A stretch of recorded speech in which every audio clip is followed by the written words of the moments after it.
Welcome to this panel on case studies of universities which have actually contributed to the reconstruction in different situations and locations.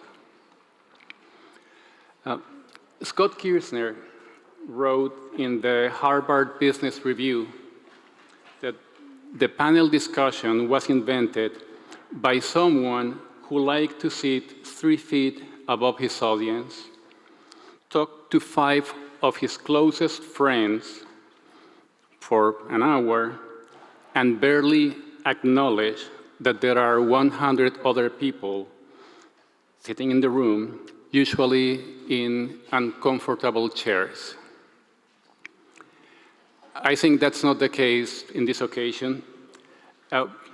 We will be indeed about 3 feet above the audience. There's approximately 100 people sitting here. But we are not close friends. We just met last night.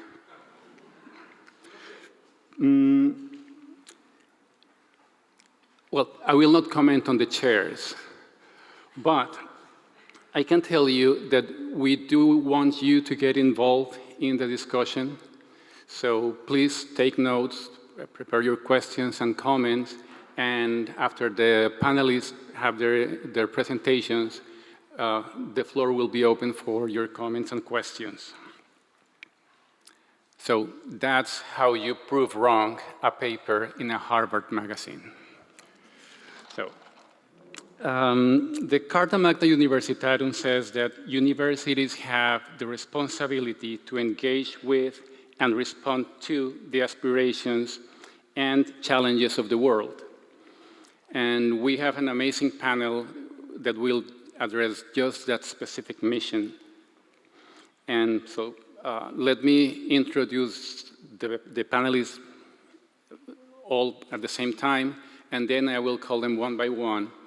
So from Italy, we have Gianluca Morini, who is the rector's delegate for reconstruction from Bologna University. And he will talk about the post-flood reconstruction in the Emilia-Romagna region and how the university contributed to it. Then, from the United States, John Austin, who is a non-resident fellow at the Chicago Council on Global Affairs, and is a former president of the Michigan State Board of Education. He will talk about the role of universities in the reconstruction of the Rust Belt region in the US. And finally, from Thailand, the president of the University of Siam, Porchai Mongkonvanit, who I should also say, he holds a graduate degree in finance, investment, and banking from the University of Wisconsin-Madison, which just by coincidence is in the Rust Belt. So, and he will talk about how to pay attention to the Sustainable Development Goals through these processes, with emphasis in the case of Asia. And well, my name is Ivan Pacheco, and I am MCU Ambassador and a research fellow at Boston College. So, you can see we have people from 3 continents, but we have more than just geographic representation. They are representing 3 different types of settings. The first one is a natural disaster. The second one is talks about economic downturn. And the third one is like a more global, general view based on the Sustainable Development Goals. So let me tell you about the methodology, which is basically very similar to what we saw before. The panelists will speak for about 15 minutes each. And then after the 3 interviews, the floor will be open for questions. So with no further delay, I hope we have with us Professor Gianluca from the University of Bologna, who's joining us online because he just got COVID recently. Is he with us? Yes, I don't know if you are able to hear me. No. Good morning, everybody.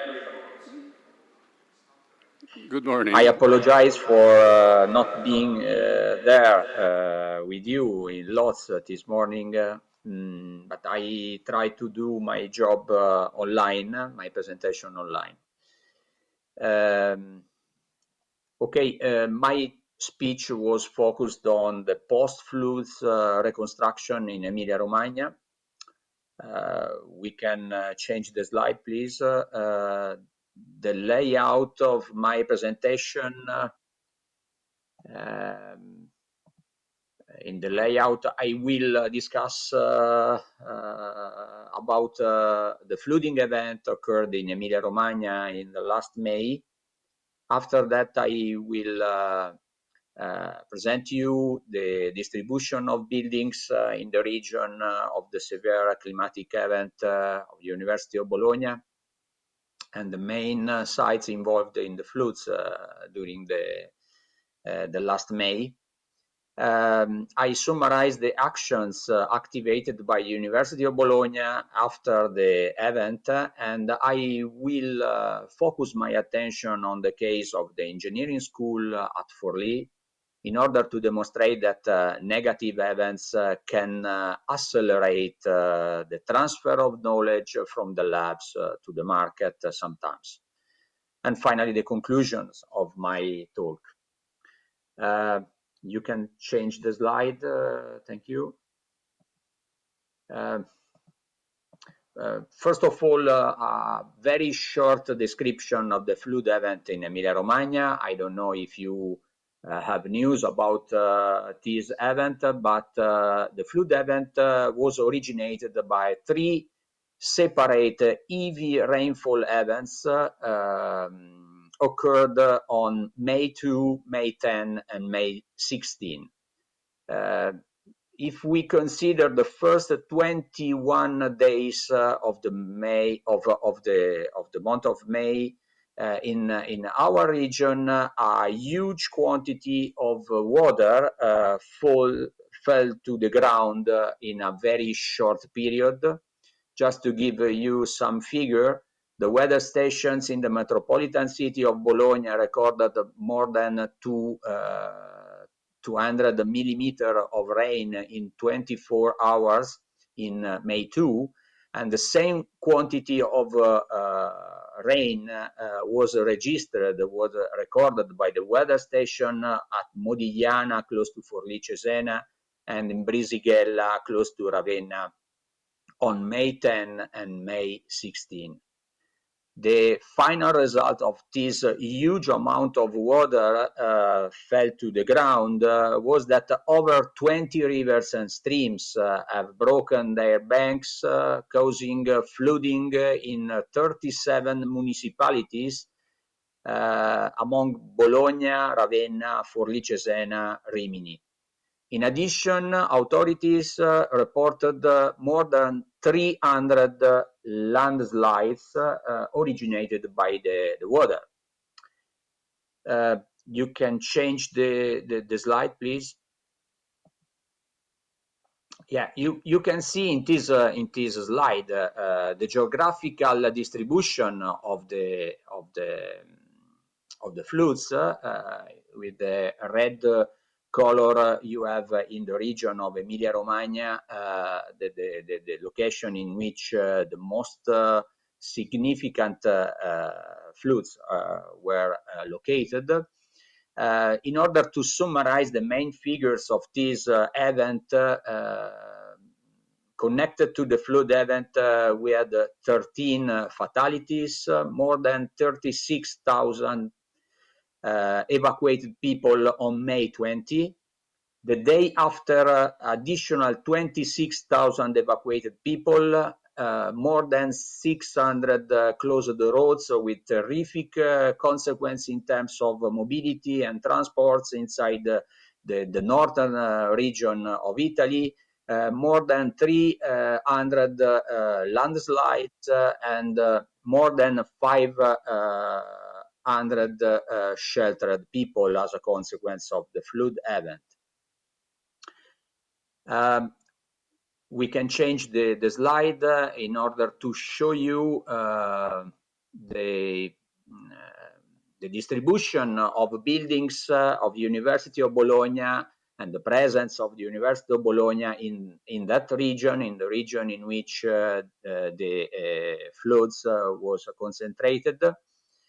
As you know, Alma Mater Studiorum University of Bologna is organized in a multi-campus structure which covers more or less the whole region interested by the flooding events. You can see in this slide the number of buildings or properties of the University of Bologna housed in this region, and the number of students distribution in the main campus, which are the campus of Bologna, Forlì, Cesena, Ravenna, and Rimini. Luckily, a limited number of buildings of University of Bologna were damaged seriously by flooding events, even if we experienced a series of landslides. Some landslides was very impressive, like the landslide that you see in the picture. Close to Bologna, in Loiano and Ozzano, and also in Predappio. And we have also a series of buildings evacuated due to the flooding, like in Predappio, in Forlì, and the new campus building at Cesena. I show you some of these negative events for the University of Bologna, for the properties of the University of Bologna. We can change the slide, please. For example, you can see here the landslide occurred close to Bologna in the locality of Ozzano.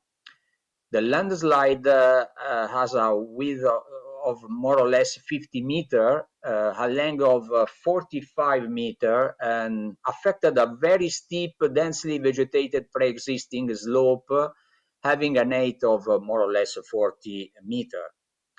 The instability caused the detachment of the blanket and exposed the sliding surface in the middle upper part.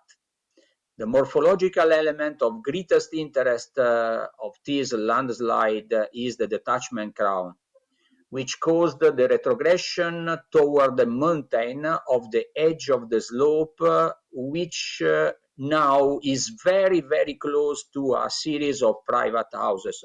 You can see the situation and the position of the landslide and the position of the house in the picture in this slide.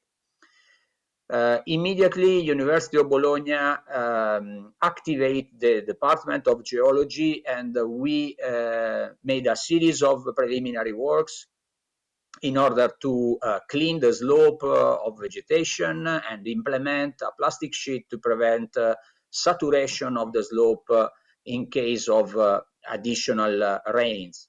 We have also implemented a series of sensors and for a continuous monitoring system in order to study in detail the evolution of this landslide, which is very, very close to a series of houses.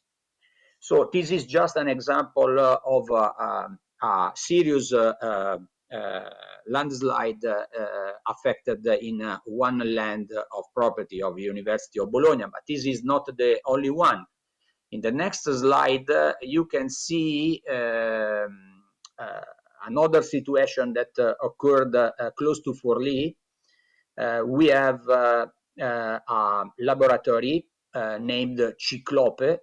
Ciclope means Center for International Cooperation in Long Pipe Experiments. Is a unique facility in the world based on a closed-loop wind tunnel that is very useful in order to study in detail turbulent flows inside pipes characterized by high Reynolds numbers. The facility is represented in the picture, and the main part of the facility is the long pipe, which is long more or less 111 meters, with an inner diameter of 0.9 meter, and the pipe is made by putting together 22 modular elements. Each element is 5 meters long, and the long tunnel which hosts the long pipe is within a hill created before the Second World War in order to protect the production of military aircraft from the manufacturer named Caproni. In the next slide, it's possible to see the hill which protect the Ciclope facility. But you can see that as a consequence of the heavy rainfall, multiple landslides were originated here. One of these blocked completely the second escape route of the tunnel, and another one occupied the perimeter escaped path of the lab. Water entered inside the laboratory, and the lower portion of the pipeline, due to the pressure of the water, began to float, moving considerably from its usual location, raising the floor above the pipe itself and deforming the entire research structure. In the picture, you can see that a series of walls, internal walls, under the pressure of the water, crashed completely. The cost for intervention is estimated around 1 million euro in order to reconstruct the facility. Another example is in the next slide. You can see here the picture of the Savio River close to our new building, which hosts the campus of Cesena. You see that 10 centimeters of water in addition can create a huge disaster inside the campus. Fortunately, the only room flooded inside the building was the fire prevention room, which houses the thrust units and their tanks. Nowadays, all the internal spaces were recovered completely. The parking area is now available, and the fire prevention room is activated now. The cost for this kind of intervention for the University of Bologna was of the order of 100,000 euro. So for the balance of the University of Bologna, this kind of event had an impact, even if the number of buildings touched by this event was limited. In the next slide, you can see another building of the University of Bologna, located this time in Forlì. The flooding of the engineering school site involved all the basement floors of the building, in which boilers, refrigeration units, and related pumps of the heating and refrigeration system were partially submerged by water. We started immediately with the restoration works in order to be able to restart heating before the starting of the winter season, and we are working in this direction at the moment. Also in this case, the cost for the intervention for the University of Bologna is around 200,000 euro. University of Bologna activated a series of actions in order to help the region during this very difficult period. In the next slide, I have summarized the actions promoted by the University of Bologna and dedicated to the staff of the University of Bologna involved in that event.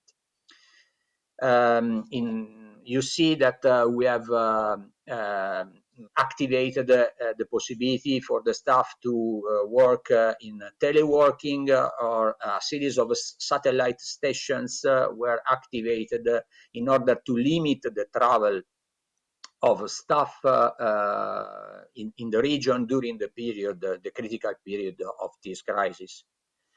In the next slide, you can see the measurement, the actions activated by the university and dedicated to the research. For example, university funded a series of specific research projects dedicated to the analysis of climate change and environmental disaster by using the tax scheme named in Italy 0.5% tax scheme, which is a mechanism through which Italian taxpayer may choose to give a small portion of their income tax to a voluntary organization like the University of Bologna to fund its activities. And we use this money in order to push research project dedicated to the analysis of climate change and environmental disasters. Another action was to push cooperation, to force cooperation between University of Bologna research team and regional industries for the development of innovative devices able to limit the climate change. And I show you an example this morning. In the next slide, you can see the actions activated for students. For example, the fee exemptions was prolonged from the last academic year to this academic year for the students going from this region. And finally, in the next slide, a series of actions addressed to the society made by University of Bologna after the disaster are condensed, are summarized. I want to stress the agreement signed by University of Bologna with the commissioner structure for the management of the crisis after the disaster, in which University of Bologna gives a scientific support and technical support to the commissioner structure, or the activation of a group of experts from University of Bologna to advise municipalities on landslides, agriculture, hydraulics, and hydrology issues evidenced, highlighted during the crisis. Another point very interesting is the partnership that are born after the disaster. A series of partnership with external partners allow to co-finance building intervention at the University of Bologna. And I show you an example of this partnership in the next slide. As you remember, the case of the engineering school at Forlì, in which the flooding completely destroyed, let's say, the chillers and the boilers of the building. All the chiller and the boiler were out of use after the flooding, so that means no air conditioning, no ventilation, no heating in the whole building after the flood. University of Bologna was contacted by two external industrial partners of some research team of the University of Bologna, Galletti and Danfoss. Galletti is a manufacturer of chiller and heat pumps based close to Bologna. Danfoss is a well-known worldwide company. It's a Danish company of components for heating, ventilation, and air conditioning systems. The idea was to replace the existing boiler and chiller of the engineering school of Forlì with innovative electrical heat pumps using propane as working fluid, never tested before under real working conditions, but studied and developed with the contribution of a research team of University of Bologna.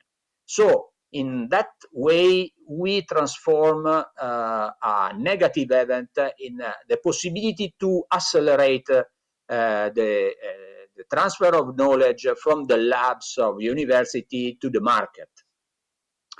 And in the next slide, you can see why the propane as a working fluid was proposed for this new generation of heat pumps. Propane is a natural gas having a global warming potential equal to 3, which means that the emission in atmosphere of 1 kilo of propane produce the same effect for the atmosphere of the emission of 3 kilos of CO2. If we compare the global warming potential of propane with the global warming potential associated to the fluids, the refrigerants used actually in heat pumps, for example, R410A, the global warming potential of propane is 3 orders of magnitude lower than the global warming potential of the R410A. This means that the impact for the climate of the new generation of heat pump based on propane can be very, very low with respect the impact of the actual generation of heat pump.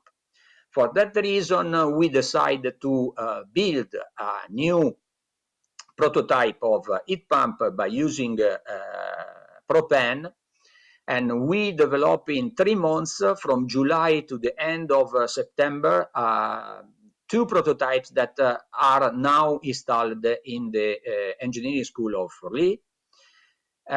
This is the first time under real working condition for this kind of heat pumps, and is the first time for Galletti, never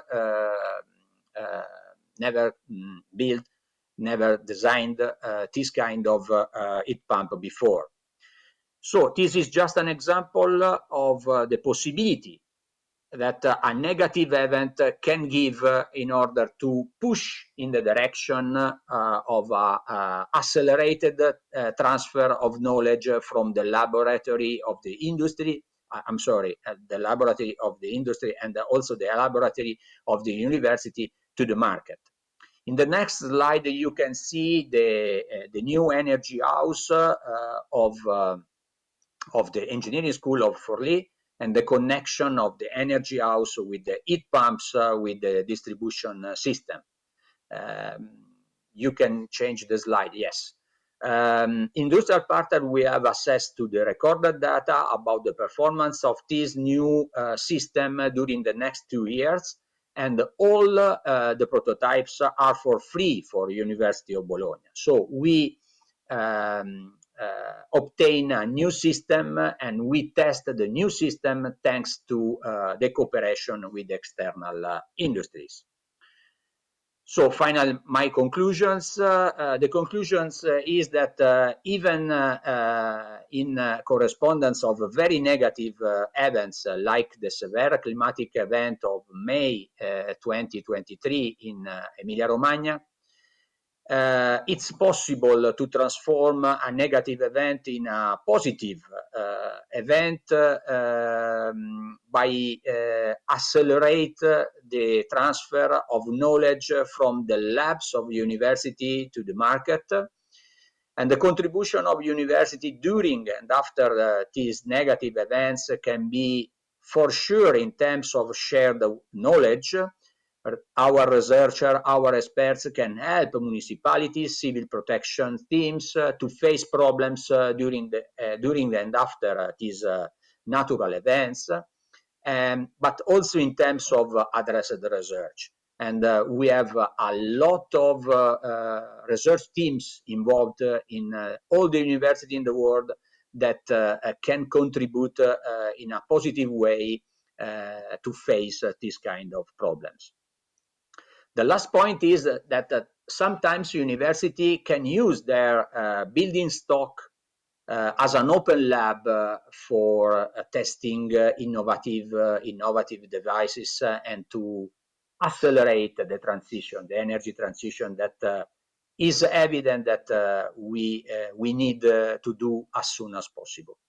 Thank you for your attention, and I hope that my online presentation was okay, and I'm available for your questions. Thank you very much, Enrico.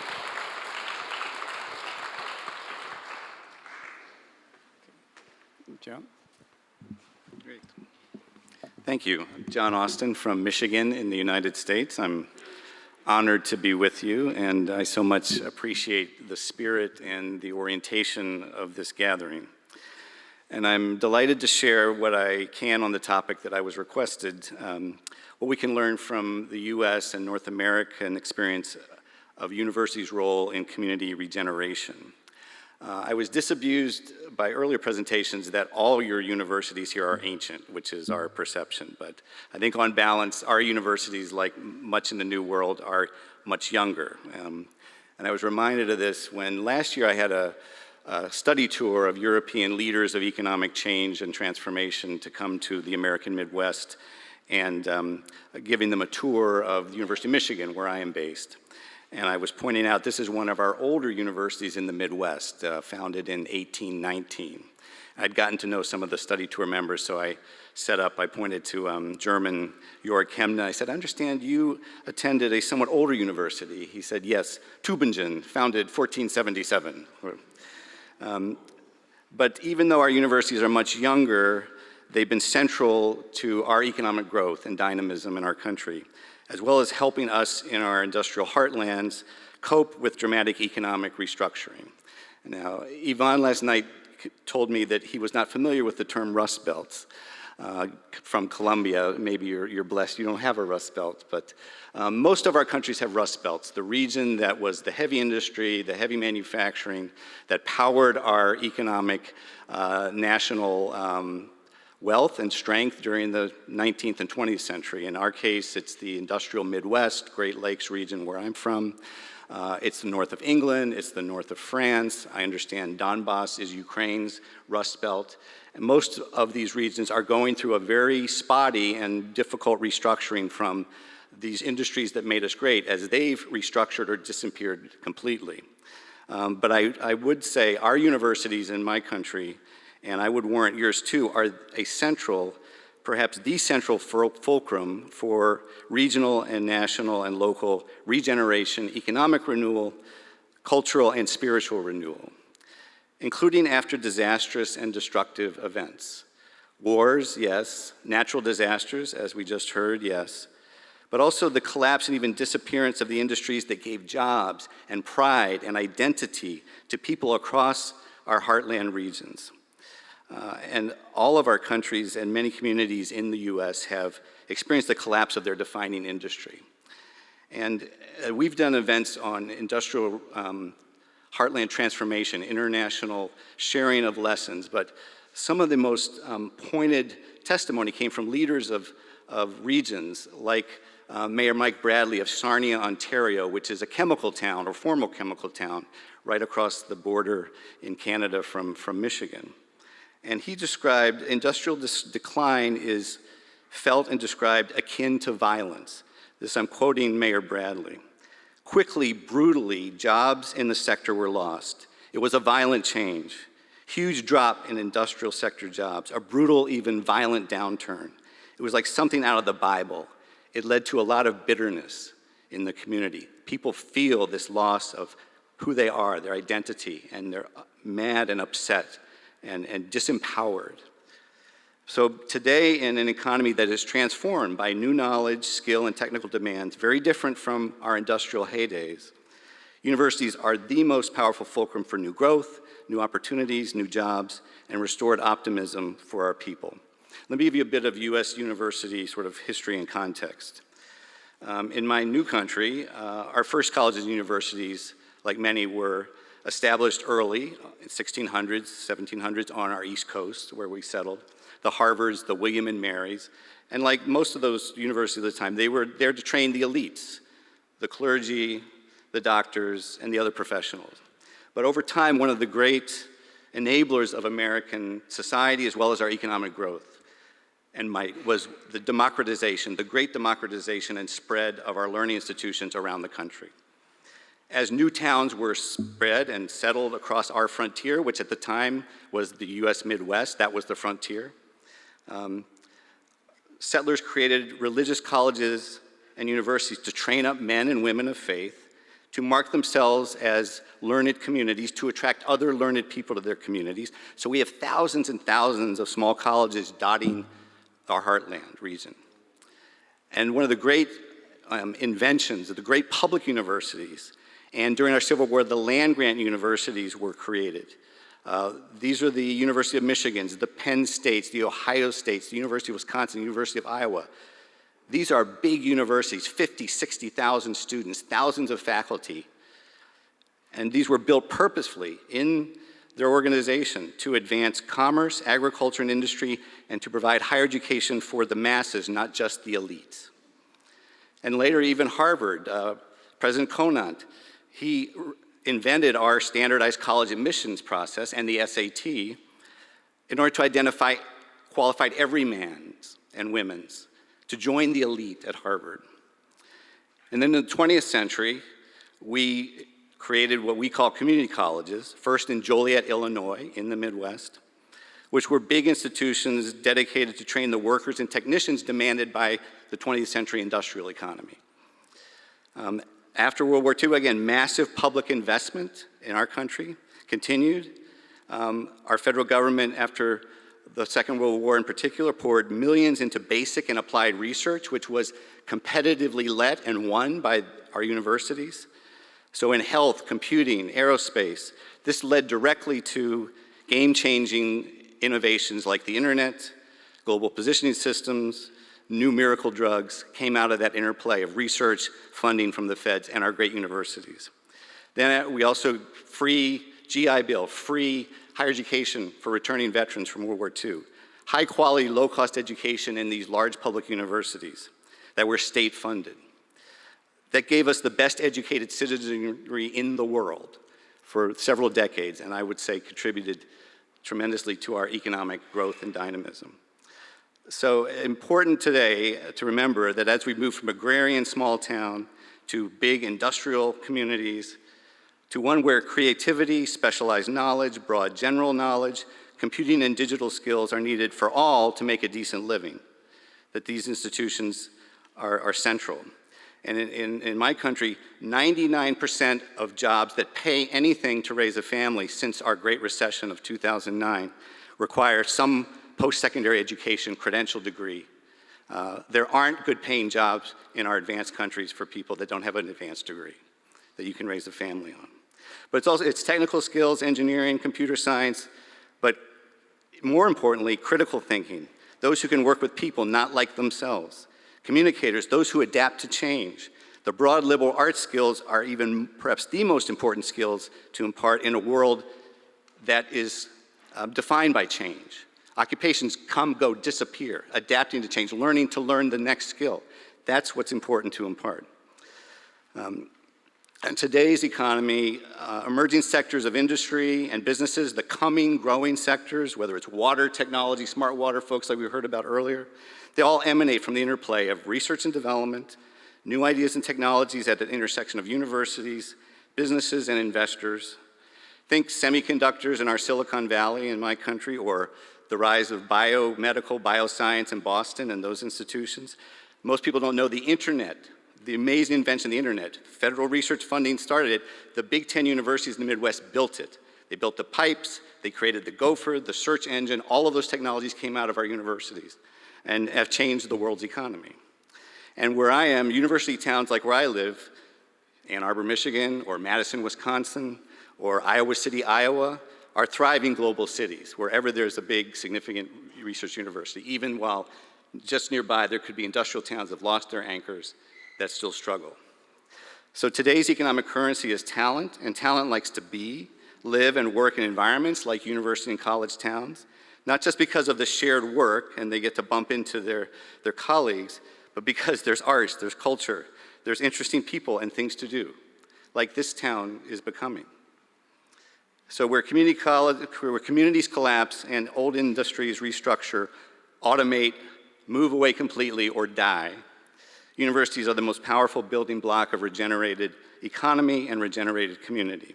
And let me give you some tangible examples, as I was asked, about once mighty, proud industrial regions that have found a new place in a changed economy. You know, Pittsburgh in Western Pennsylvania is a great example in my country. It was the center of our steel industry. It was total collapse of that industry in the 70s and 80s. a brain drain, young people fleeing. But they leaned into their assets. Carnegie Mellon University, University of Pittsburgh, attracted some science research institutes. Their horsepower in computer science, data science, robotics, AI have made them the tech leader, and medical devices and products and technologies have made them a regenerated high-tech community in Pittsburgh again, thriving. If you go to Pittsburgh, it looks like a thriving global city. Now, the towns outside where they lost their steel town anchors are still struggling. But Pittsburgh has come back. Now it's attracting talent and young people to this place, a creative place of high tech. Lowell, Massachusetts, I put on this list because coming to Lodz here, it looks exactly like Lowell, Massachusetts, including where we're staying at that Venus Hotel, where this same giant textile making buildings, which textile was gone. I mean, Lowell was and Lawrence were the birthplace of our industrial revolution in the United States. But the textile long disappeared from Lowell.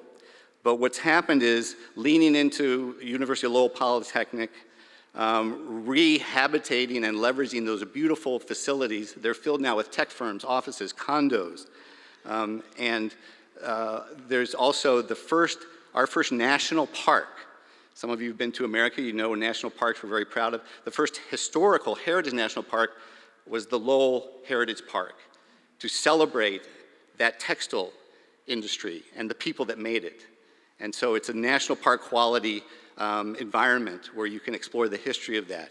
And I would say to some of the comments earlier, some of the most effective transformations of old industry communities into new is to build on who you are and honor it and rehabilitate your community on the bones of what made you great, so that people can see it, they can feel it, and they can respect it. Upper Peninsula in Michigan is another example. This is a remote region. It was the center of iron and copper mining in the late 1800s. A lot of European settlers came there who knew how to mine. It was going to be the capital of Michigan because that's where all the economic action was. The mining industry disappeared, 100 years ago. But our leadership put 3 universities up in this remote area: Michigan Tech, Northern Michigan, and Lake Superior State. Those universities have been a fulcrum for remote community innovation and regeneration. Michigan Tech has 5,000 engineers that are solving world problems in energy, computing, sensing, smart water technologies. They have more intellectual property per capita coming out of that 7,000, 8,000 person university than any other in our country. More intellectual property, more new patents and technologies. Erie, Pennsylvania, on Great Lakes. I took my European group to them. It's still in transition, much like this community. But there's an industrial town, been through several arcs of development: toys, bikes, locomotives, machines. They're working on their next regeneration, but we visited Pennsylvania State. One of these land-grant universities has a regional campus, Penn State Barron. When we went there, my European visitors were just amazed because you had undergraduate students working in a tech and 3D printing lab. They're getting paid by companies, local manufacturing companies. They're developing new products and processes. They're getting the intellectual property, the patents, to own. And they're developing the future rights with those new processes and technologies. One of our French visitors said, "We would not be allowed to do this in France. We couldn't do this."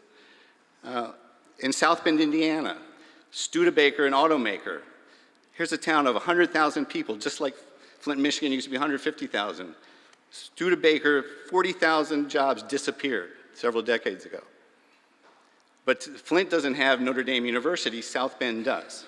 So Notre Dame is a world-leading global competitive university. It's now contributing $2.4 billion to the local economy, 17,000 high-tech jobs directly because of Notre Dame, and South Bend is doing better, way better than Flint, Michigan. You can see it not just in my country, but we're working with partners around the world and want to work more with all of you in this International Industrial Heartlands Transformation Initiative. The Ruhr, Germany, you saw Boschum as part of the UNIC network.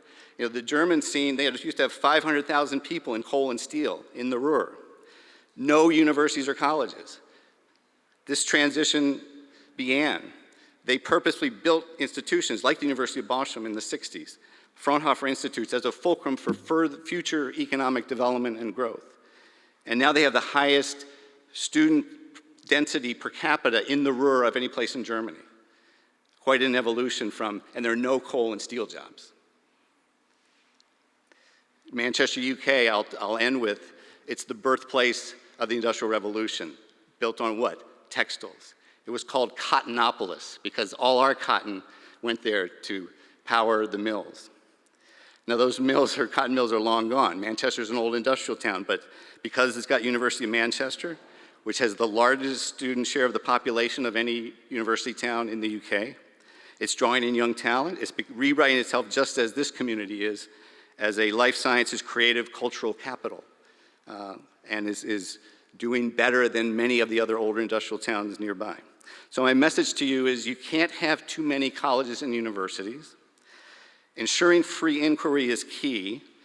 Even if you care about the economy and creating jobs, the state cannot and should not direct what disciplines are valuable and what type of education will be rewarded. You don't know that. You don't know where the creative genius is going to come from who invents the new thing. Could be the artist, likely we will be. Let genius flourish and find its realization, and both the individual and the society will be enriched and rewarded. The state does have a key role. It can make higher education of all forms, in all disciplines, free, accessible, and affordable to all.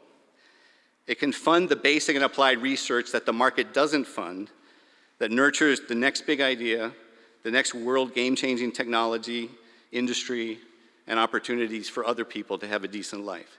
So let the genius flourish, find its realization, and we'll all benefit, and society will benefit, and universities are at the center of that. So thank you very much.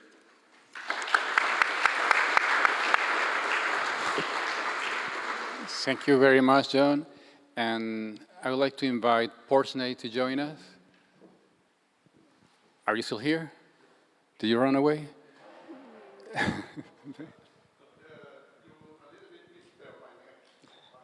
Oh, my bad. I'm not sure whether you call me. Thank you. By the way, I have, okay, that's good. So I'm very much delighted to represent Asia because it's a very big continent. And I have just discovered that I'm the only Asian, the only representative from Asian institution in this conference. So I'll do my best. Secondly, I also like to thank the editors of World University News that mentioned about the situation in my country, in Thailand. I think that that's the evidence that the university should be stronger because we have to work towards many important goals. And I come here in order to seek the collaboration, the friends, in order that we can make ourselves stronger. I think that nowadays, a lot of members of the community, they need the university more than before. And I also totally agree that the university should have the academic freedom. The university should have the free inquiry, as you have mentioned. I think that this is the way to do. And then the university is not in the ivory tower anymore. The university have to make itself relevant in order to promote the well-being of the people. Because right now, I think that it's not the normal time. We have a lot of problem in terms of environmental degradation, a lot of problem in terms of geopolitics, a lot of problem in terms of peace and security. I think that is the responsibility for every one of us to make yourself more relevant and make yourself to take the responsibility of having the livable society and the security to our country, to our city.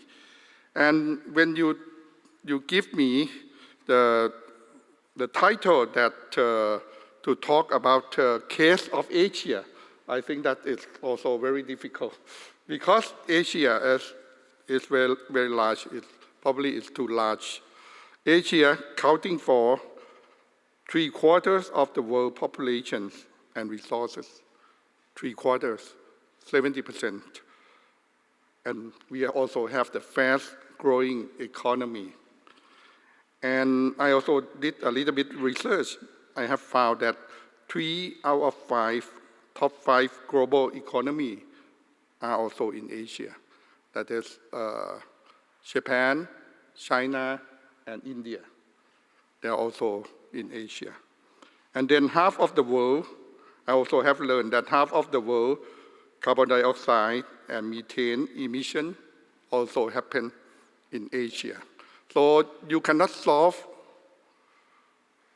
this kind of problem without the full participation of Asia and Asian institutions. I think it's a time that we have to work together because anyway, we also share the same planet where like 3/4 of populations are in Asia. Why? About half of the emission also in Asia. And we also have the growing demands of knowledge and production in some country in Asia, like in China and also in India. And in Asia, we also have a lot of cultural diversity. We are not the same. We also have a lot of diversity. And when you're talking about Asia, you talk about one Asia, but a lot of different within even one particular country. So I think that this is a very difficult task that you have given to me, but I do my best. And I think that in Asia, I also like to introduce to you 2 organizations. That is, the first organization is the ACD University Network. ACD is the Asian Cooperation Dialogue. What is Asia Cooperation Dialogue? It's the network of the university in Asia that every country in Asia are the member. You have heard about South Asia, Southeast Asia, Northeast Asia. It's all divided. But we also try to have one organization that represents Asia. And right now, I think that it's already happened. And then we also have the conference of this country in many countries, also in Thailand as well. So it is like umbrella organization of Asia. And under ACD, we also have ACD University Network. That is a network that represents Asia. When I work with IAU, we also talking about EUA. We also like to have something in Asia that also can work together and can work with the organization in other continents as well. And we also have AUAP, that is Asian University President Network, that is starting by China, but right now we try to have more member of institution that these 2 organizations I also involved. The first one, I also just taken the position of executive director with the president from Japan, from Tokai University in Japan. So the next one, the next slide, please. Okay.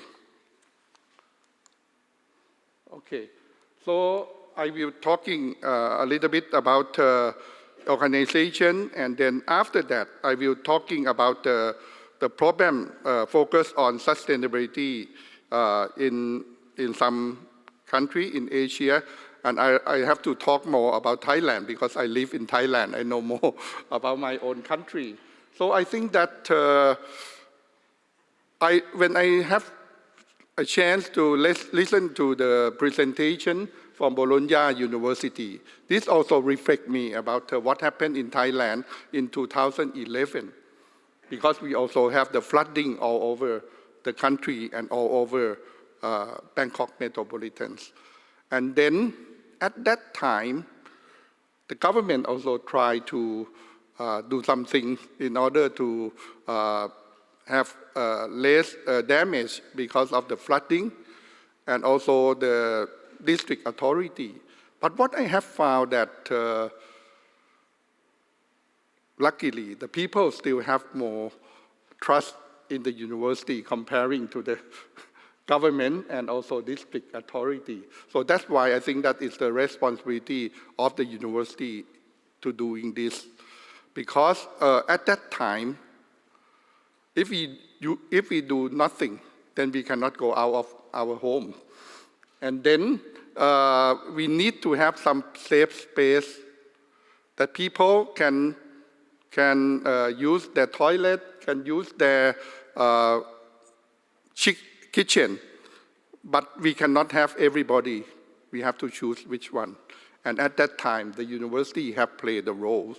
When the university can play that roles, I also realized that it might be the responsibility of the university, not the government, not even the law enforcer, because they still have trust in all of us. And I think that it's also responsibility for all of us as well.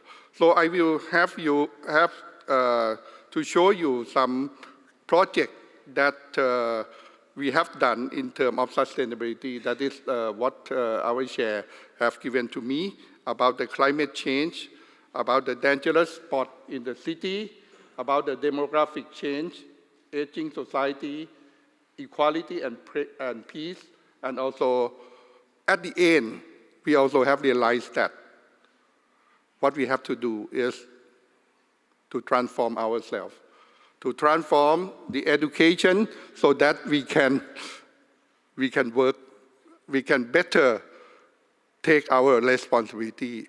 Because if we don't transform ourselves, we might not be able to do our job in this changing environment.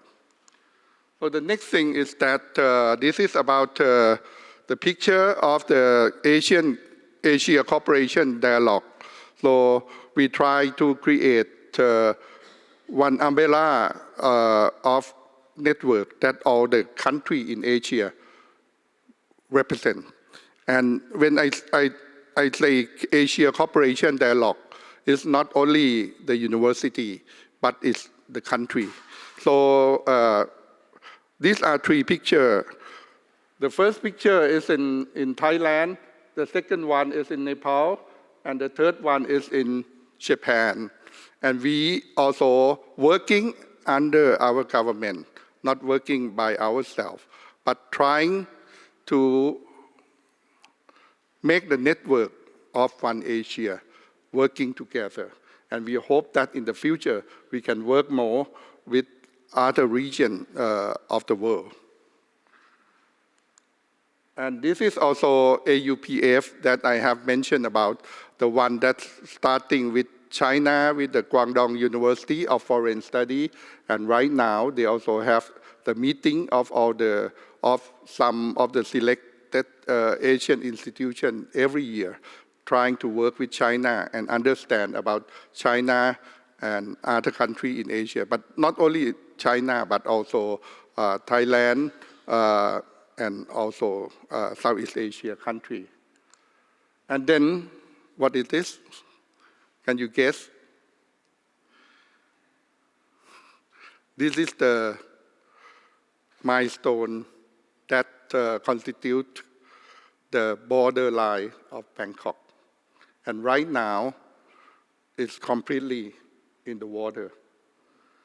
So when you go to Bangkok, you might not realize that the climate crisis has a lot of problems.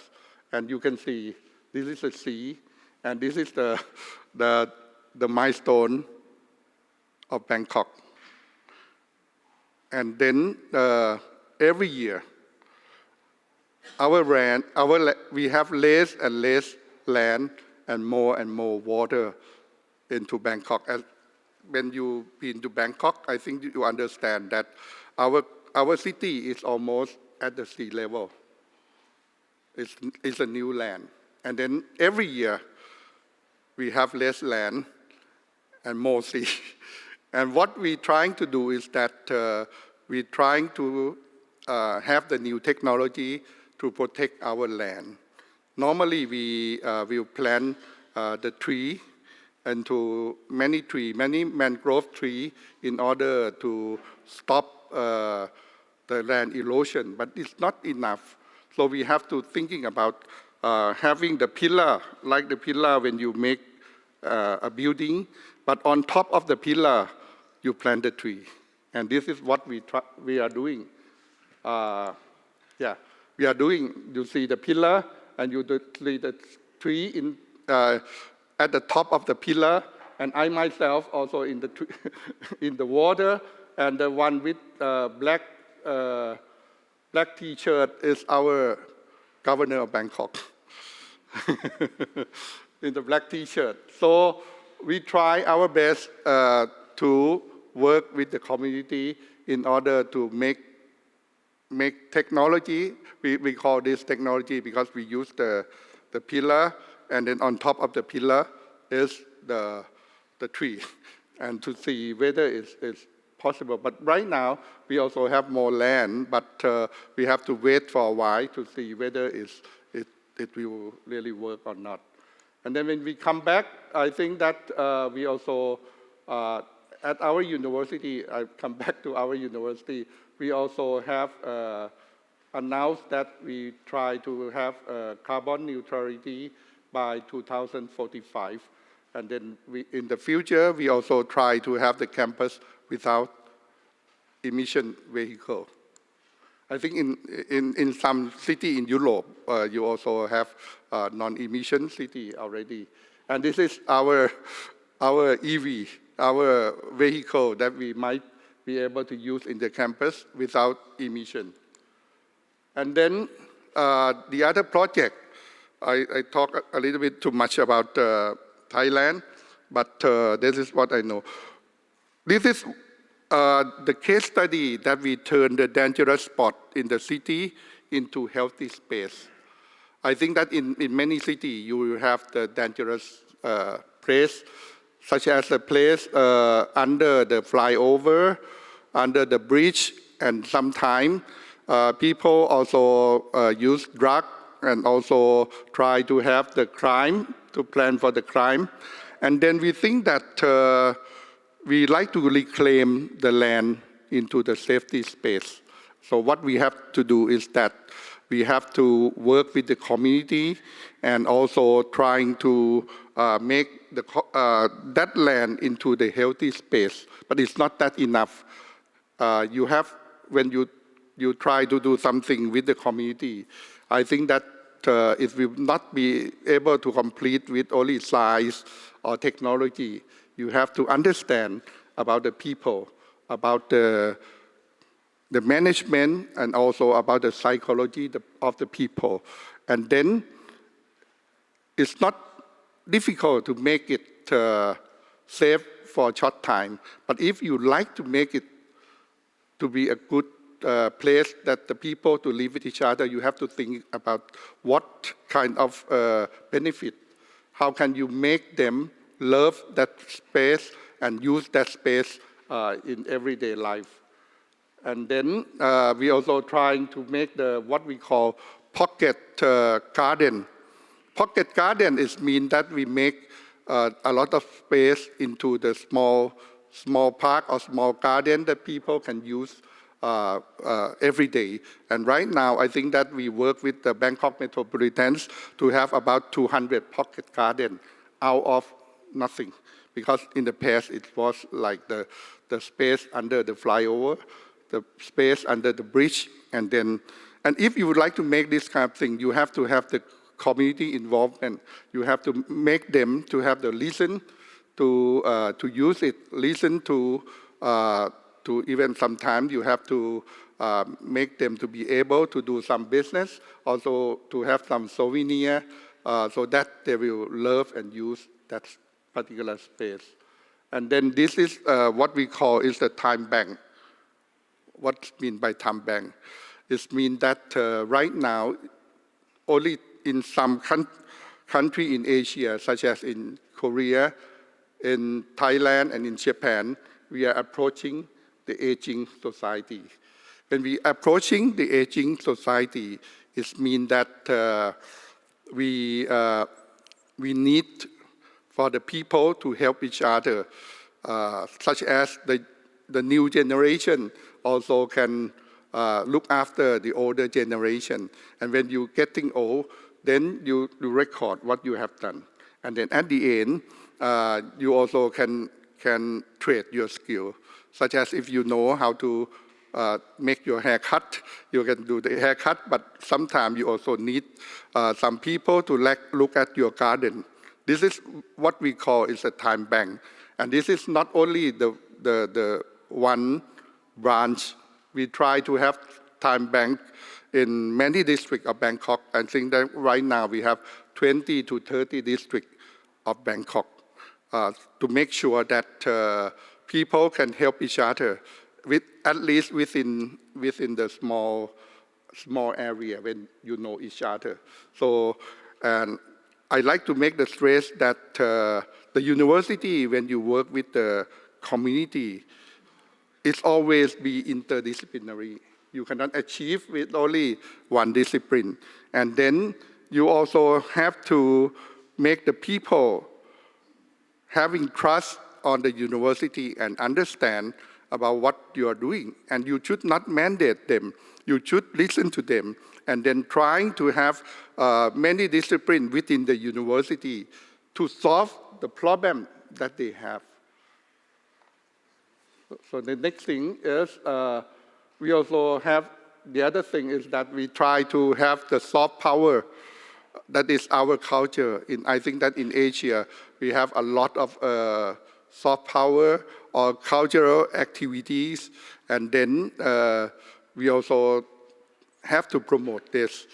And then I think that if we have the network of many countries in Asia, and then we can exchange our culture, our music, our activity, it's turned out to be the economic power as well. We don't have to just make the car or make the machinery. Sometimes we make the people understand.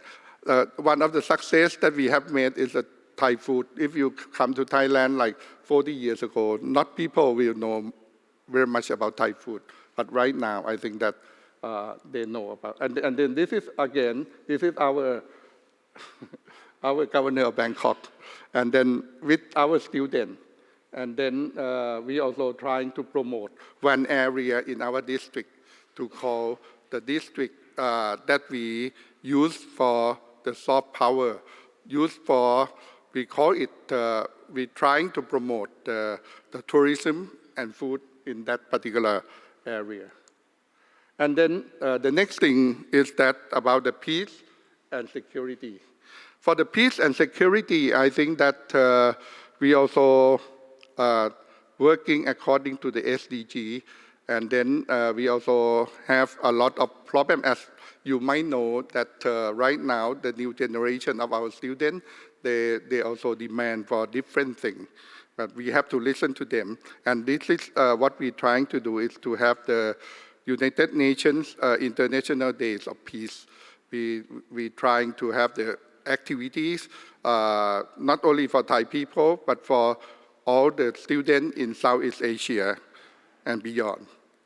And this is when we do the celebration of the International Day of Peace. And then in terms of sustainability, this is our last year Sustainability Expo that we do it in Thailand, and we also comparing with other countries, like in Sweden as well. And also we also invite the pavilion of each of the country to show what they have done in terms of the sustainability. And I think that since we don't have enough time, I'd like to say that if we like to really have the university that will be useful to the people. What we need is we need to have a network to work together so that the good idea from Europe or the good idea from Asia or the good idea from the US can be really scaled up.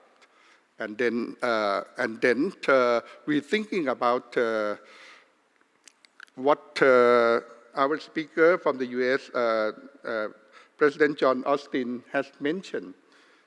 Why don't we trying to scale up what you do in the US, in the Midwest or in the US, to be scale up in the world, in the global level?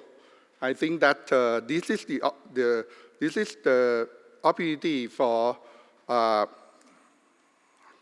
MCU to work to transform the university and to scale up in the global level. And I think that we very much really need this in this time of conflict, this time of environmental degradation, this time of the problem. And I think that as I have worked with a very small community, I have found that the people has lost the trust in many organizations.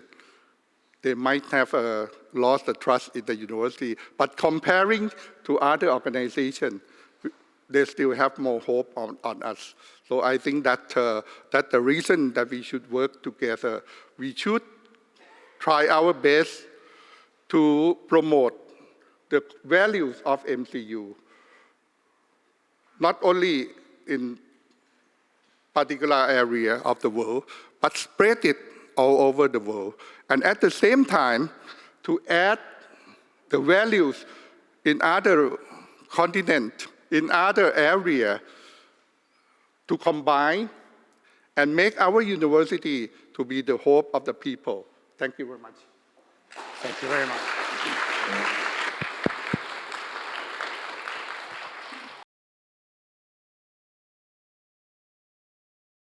Welcome everyone at the conference Universities and Reconstruction of Cities, the Role of Research and Education. The University of Łódź is honored to host a meeting with such a significant and relevant team. Our university, willing to face the challenges of present times, is committed to supporting the city of Łódź in its development and introducing necessary changes. I am all the more pleased that the discussions of the distinguished guests of the conference will take place in our city on the 600th anniversary of granting city rights of Łódź. I warmly invite Patrick Dean to take the stage and wish everyone fruitful discussion. Thank you.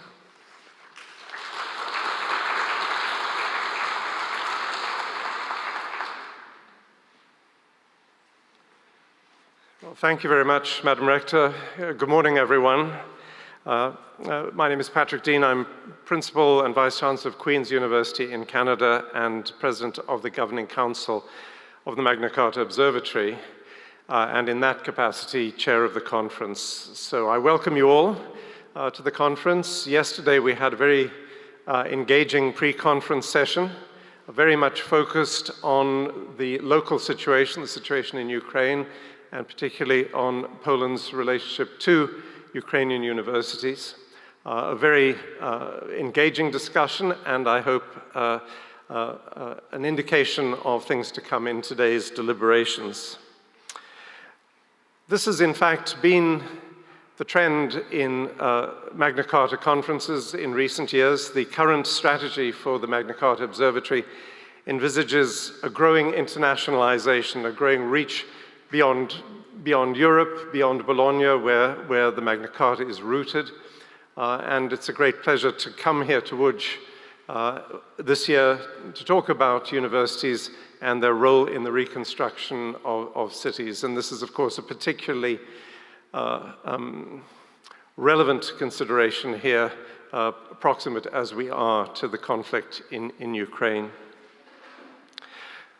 This is in many ways this trend of moving beyond the original site at which the Magna Carta Universitatum was signed to other places in the world, bringing a consideration of the mission of universities into different locales, very much in keeping with the current strategy of the Magna Carta. And in particular, it's very much in keeping with the shift from the 1988 document, which is a statement, a declaration of the principles that should underlie universities, to Magna Carta 2020, which reaffirms all of those values articulated in the 1988 document, but begins to talk about the issues that yesterday were referred to as the responsive and responsibilities of universities. In other words, shifting away from the notion of focusing these conferences on the abstract values that should underpin universities to the relevance of those values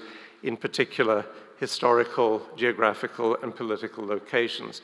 In other words, the worlds in which universities have to operate and in which they strive to uphold those principles of the 1988 Declaration, which is one of the reasons that makes our being here this year so salient and so very much in keeping with the principles of Magna Carta Universitatum 2020. There was a very moving moment last year in Bologna when, of course, much closer as we were to the beginning of hostilities in Ukraine, when a delegate from Ukraine stood up, I remember this vividly, and said, surely, if we do our work well and correctly as educators, there will be no need for war and there will be no need for violence.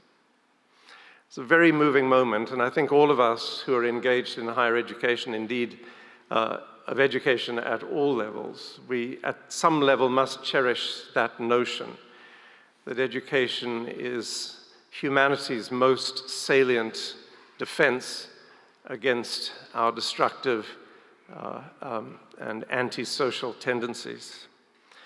That question, when asked last year, was a very piquant moment, a very moving moment. But sadly, this last year has answered that question in a way we all know to be the truth, that we strive as educators, in a sense, to vaccinate humanity against itself and its own tendencies. And there is no guarantee of success, which is one of the reasons why it is so important for us to reaffirm, as we do annually, the values of the Magna Carta, and to ponder the relevance of those values in the present world and in relation to historical circumstances in which we find ourselves. And that brings us to the topic of this year's conference, Universities and the Reconstruction of Cities.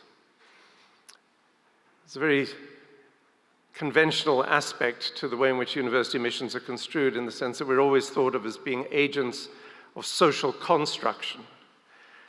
But in the current situation, it's that notion of reconstruction, how you rebuild not just cities, but communities in the wake of hostility, conflict, and I would also say, by extension, natural disasters, which we have begun to see in greater numbers now as global warming takes hold. But that is the specific subject of the conference, Universities and the Reconstruction of Cities. This broader tendency that I just described, in which the Magna Carta Observatory has moved its interest away from simply the articulation of values in the abstract to the investigation of the application of those values in the day-to-day lives of universities, raises a question about our future strategy. And I want to end my comments just by inviting you all to take an active role in thinking about the future of the observatory in that regard. At one of the World Cafe tables this afternoon, we'll be interested in your thoughts about the next 4 or 5 years in the direction of the observatory. What is it that you think we should be concerning ourselves with? What should be the nature of these conferences? And more to the point, what should the relationship of the university be to the challenging circumstances in which we find ourselves? Giga Zdeniya yesterday spoke about the origins of the word responsibility, and he pointed out that the word has, in the way in which we understand it, a relatively recent provenance. And I think words like that come to focus and currency at times when the world and when culture is in a state of flux and transition. And so one begins to think more about the individual responsibilities we all have and the corporate responsibilities we have as well. So what is it about the current state of the world that we should be considering when we think about the work of the Magna Carta Observatory? And what should the role of the observatory be in that? It's an important question, and I hope you will at least make your views known at the World Cafe table this afternoon and in any other way.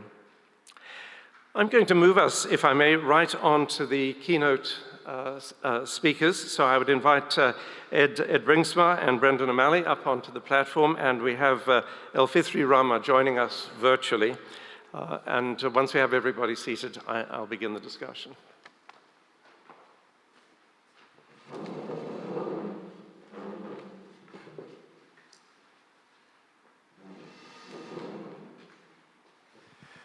Well, very grateful to have with us three distinguished speakers who will set the tone and establish some of the themes for our discussion today. I'll introduce them all at once and then invite them to speak to you all for about 20 minutes. Our goal is to allow 20 minutes at the end for your questions, and I hope you won't hesitate to make a note of those and to ask them once we get to that point in the session. Our first speaker, addressing particularly the contribution of research to the reconstruction of cities, is Ed Bringsma, President of the Executive Board of the Erasmus University of Rotterdam, also President of the UNIC European University of Post-Industrial Cities. Joining us remotely to speak about the contribution of education, El-Fithri Rama, who is Chief of Section, Capacity Development and Water Family Coordination with UNESCO. She will speak on the role of research and education in addressing water security, particularly within the terms of UNESCO and the IHP 9, that's to say, the Intergovernmental Hydrology Program 9. And then, speaking about reconstruction following situations of conflict, Brendan O'Malley, editor of University World News, who has perspectives on this issue formed over many years, as your program tells you, visiting situations of conflict all over the world. So without further ado, I'll turn to Ed.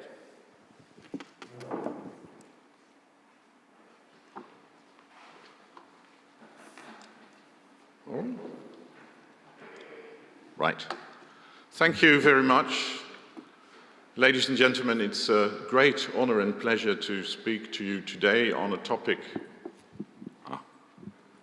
seems to be better, on a topic that is very close to my heart, which is the role of universities and university research in the reconstruction of cities, their regions, and I would also say in their transformations, because it is my view that we can reconstruct after the fact, but we can also prepare beforehand and mitigate.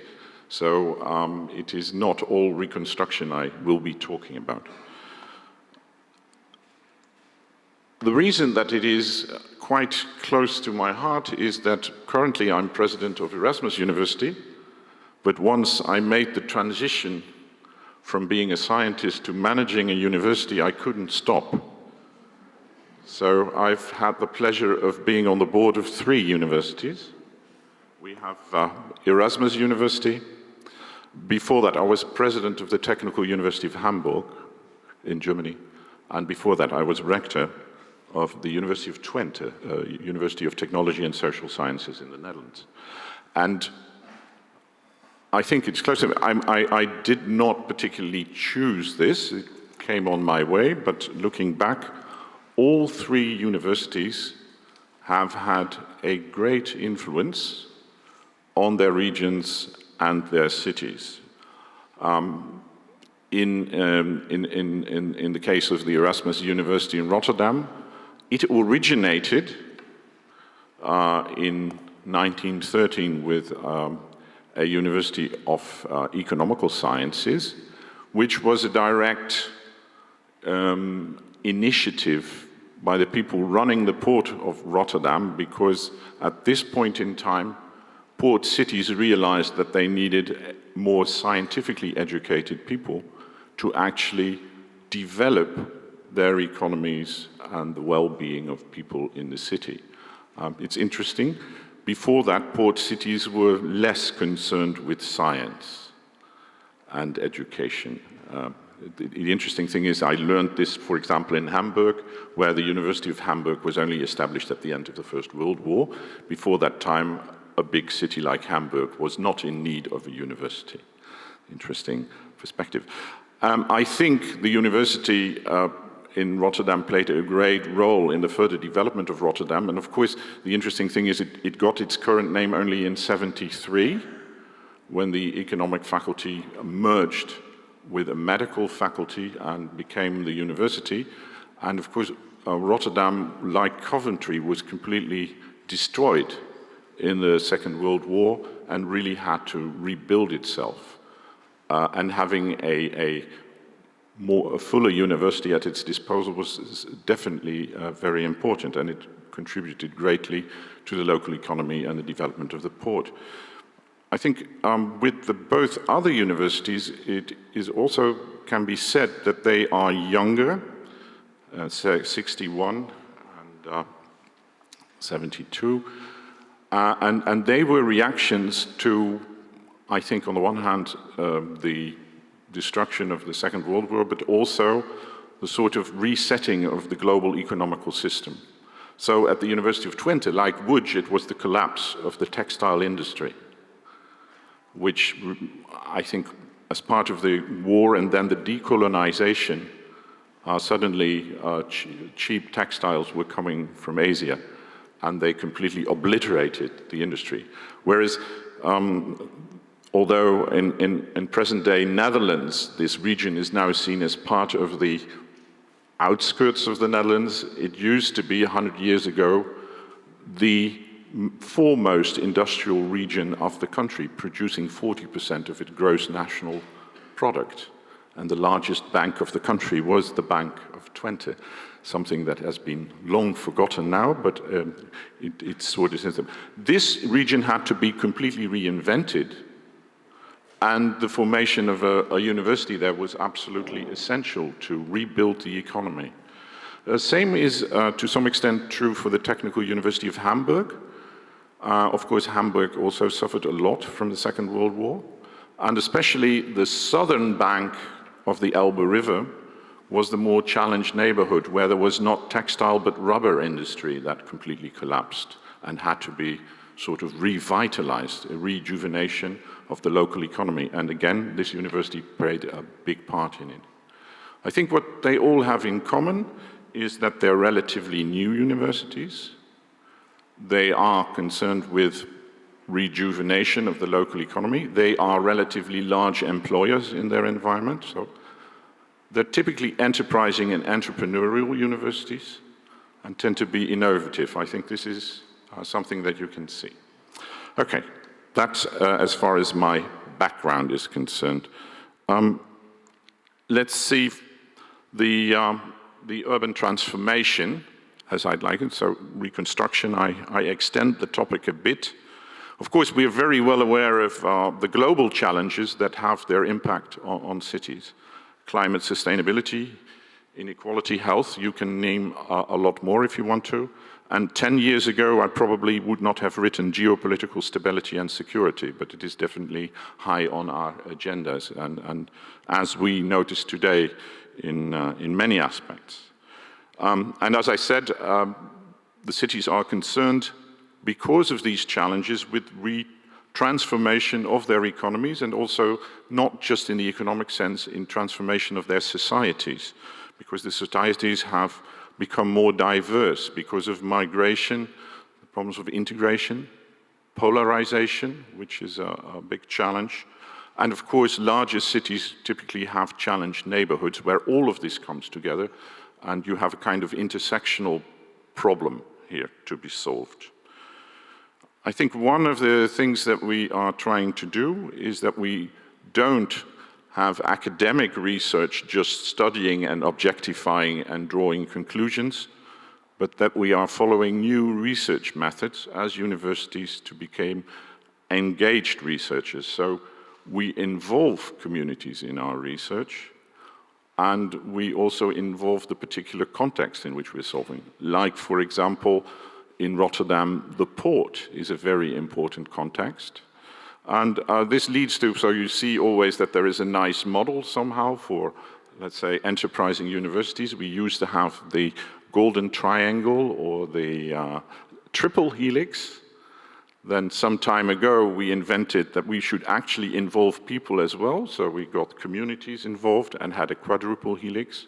And now we see that we also have to somehow take into account the particular context of the problem, like a port or like crime in neighborhoods that are not just communities. They set the scene for studying a problem. So, well, now we have the quintuple helix, and perhaps in a few years it will be six-fold helix.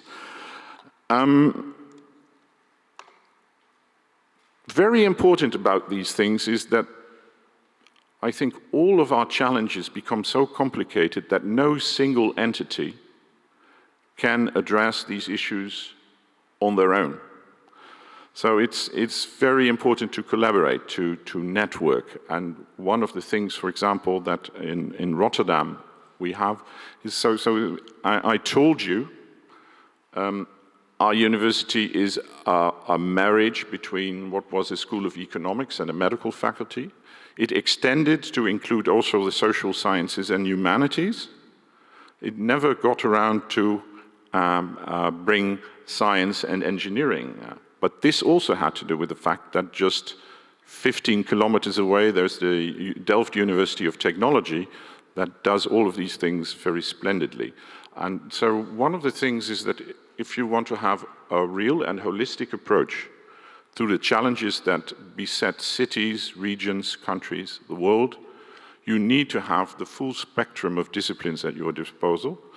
And in this case, we have a very close collaboration with Delft University of Technology and also the Erasmus Medical Center, with whom we share one of the largest medical hospitals, university hospitals in Europe, and with whom we share our Faculty of Medicine, but which in the Dutch system is an independent entity. In fact, also in terms of turnover, they have a turnover of, I think, something in the order of 2.5 billion euros, so they are quite a significant partner.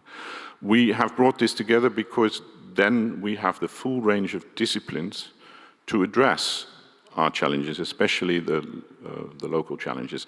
And I mentioned some of the larger programs that we have beyond it. One is Resilient Delta. I will tell you a bit more about it, but it really has to do with the physical, but also social urban resilience, which in metropolitan areas get quite complicated and really need an integrated approach. One of the big things is also sustainable healthcare. We see that we have a graying population, and we foresee that in the near future, we simply won't have the people to keep the system going if we proceed as we are doing now. So one of the solutions is a technological one. It's to replace, let's say, human roles in healthcare with technology. On the other hand, of course, we don't want to have a completely technological healthcare. This will not be feasible and it won't be human. But there will be a lot of emphasis also on prevention and aftercare, so everything that happens outside the hospital, and particularly here, the social sciences play a big role. So this is one of these things where this comes together. Also related with respect to challenged neighborhoods and the young generation that is confronted with many problems, there's the program Healthy Start that concentrates on, let's say, from conception to young adulthood, the development of youngsters and tries to also look at an integrated perspective from health, well-being, but also participation. Especially in challenged neighborhoods, of course, we see a lot of talented people that simply drop out because they don't have the context to thrive. And there is ample academic evidence that the first 10 years of your life actually decides almost 90% of your success in life later. So this is a very good point to invest in. And of course, after the corona pandemic, we built the pandemic and disaster preparedness, where we actually see that, of course, pandemics are pandemics, but certainly the west of the Netherlands, most of Rotterdam is under, or all of it is technically below sea level. Climate change, sea level rising is definitely something that is on the agenda. It's also a source of new infections and diseases. Having higher temperatures, having a lot of water, having natural disasters in this context is also has a lot of health aspects. So we have created a center for pandemic and disaster preparedness. Let me just look at Resilient Delta. It's one of the things, and I chosen that because it's most clearly focused on the city perspective. So one of it is the delta system that I just talked about. So Rotterdam is a city with a lot of water, which is vital for its port, but at the same time a source of challenges and problems. The city is really one, it's a big city. It has its challenged neighborhoods, especially in the south, where we, like I said, there's this intersectional problem where everything is connected. Education, health, social divide, migration, all of them come together and are relevant for addressing the wider challenges. Of course, the port of the city is very important, and here, of course, Rotterdam is, in terms of energy transition, it's the largest port that is based on fossil fuel trade. And we are working on a transition to turn this into a green port. For the largest port in Europe, that's quite a tall order. And again, it is connected. It's not just a technological question. One of the more promising things that we are doing actually is not so much in research, but in education. And we are currently building a master's degree in energy transition management. Many of the enterprises in the harbor see the technological part of the energy transition as something that can be solved. It's a challenge, but we can work on it. The thing that they are most worried about is getting the people who can lead the transition and practically implement it and have this helicopter view to integrate all of these aspects that come into play. And there is a large part for economical and social, psychological, legal, and other aspects to be taken into account. Not because it particularly is part of the city problems, but I have stressed that if we look at these challenges, we need holistic approaches, we need multidisciplinary approaches, or trans, or inter, it's whatever preposition you like best, but we have to make the disciplines collaborate, and we need new research formats. If we do engaged research involving communities and people, calls for what a very conscious attitude with respect to scientific methodology in order to do this well. So that's a topic in itself, actually, where a lot is on, especially our Department of Philosophy is very, very engaged with this to make sure that if we choose these new formats of doing research, we actually do not forget about finding the truth. Involving everybody is mandatory, but it's very important to see how you can make scientific progress in this much more complicated setting and what that requires. Okay, it was already announced. we do not only work on a local scale, actually to scale these efforts to do engaged research in the service of cities and regions actually needs also collaboration on an international scale to generalize, to compare, to share best practices, and to see how it can be done, and also less my topic, but on the educational part, to give students the experience on how rebuilding and transformation what it looks like in other settings than the local one you know. From Rotterdam, we coordinate the European University Initiative UNIQUE, which has 10 partners and is as much a network of universities as it is a network of cities. So at our meetings, we always have city representatives that know each other and can also share knowledge. So we think of it as a dual network of partners. Although the universities in the European frame are mostly thought of as educational projects or enterprises, I mean, I know we always say it's not a project, it is here to stay. It's a new development in Europe. Research is not as firmly established, but we have an operating research framework attached to the network, unique for engaged research, which has actually also produced, and you can look it up on the internet, a declaration on what is engaged research, how we share this vision, being let's say, a topical but not clearly defined subject. It's one of these things where everybody can have its perfectly local and personal understanding of what it is. So one of the things, if you want to do this in a network, is that you have a shared understanding of what it means to go about engaged research. Like I said, one of the instruments is this quintuple helix, so include communities, but also the environment of the challenge you are addressing. And one of the, I think, really successful instruments we have is the city labs.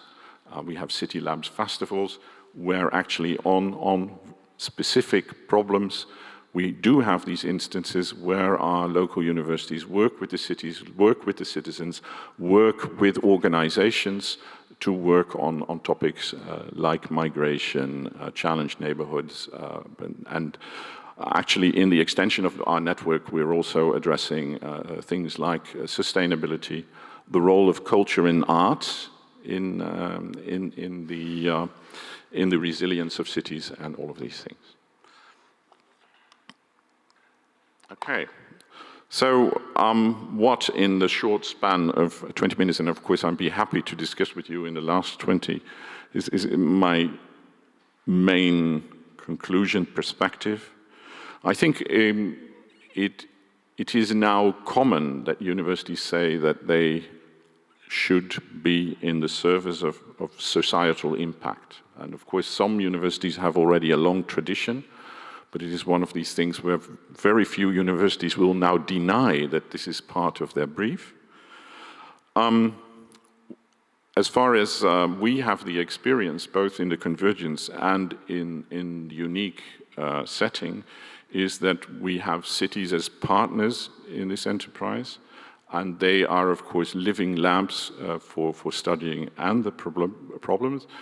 This also calls, like I said, for methodologies. One of the things I notice very much is that in involving the local population, you have to be very careful that the university is in the business of exporting wisdom that is rained on the people in the neighborhoods.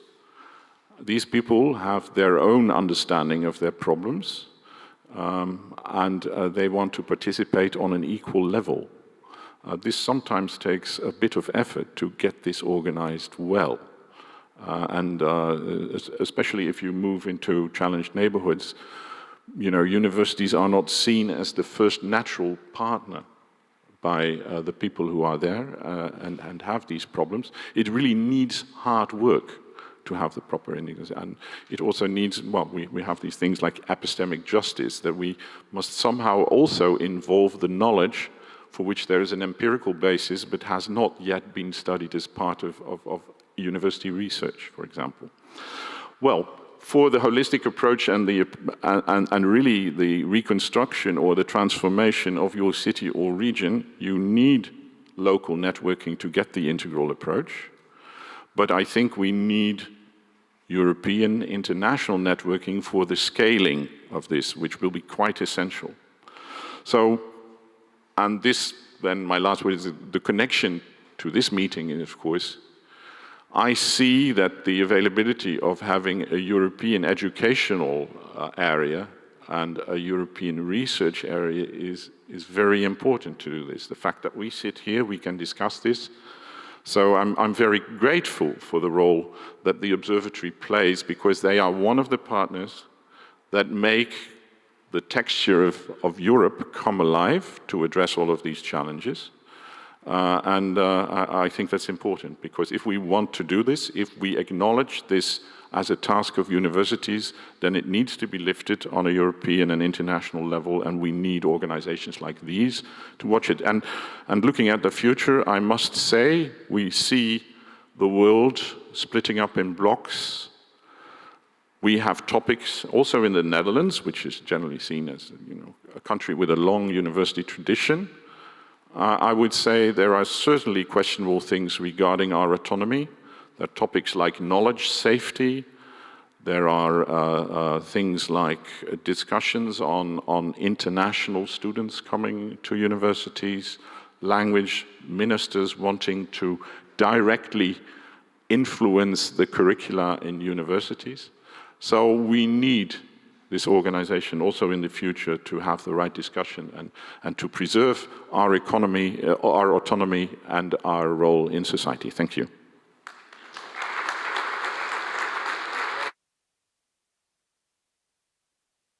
Well, thank you very much, Ed. That was an extremely stimulating talk, and look forward to questions afterwards when we get to the discussion part of the session.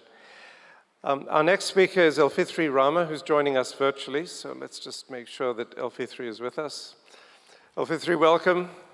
Great to have you with us. Can you hear us okay? Hello, yes. Can Good. you hear me also? Yeah.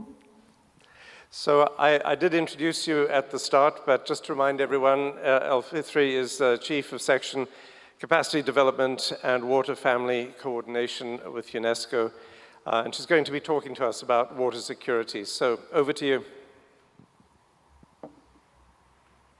Thank you so much, moderator, for introducing me, and I'm very happy to be with all of you today, this morning, to present and to share the presentation related to the role of research and education uh, for addressing water security related issues, and especially related to UNESCO contribution within the ISP 9, which currently we are in the phase 9 since 2022 until 2029.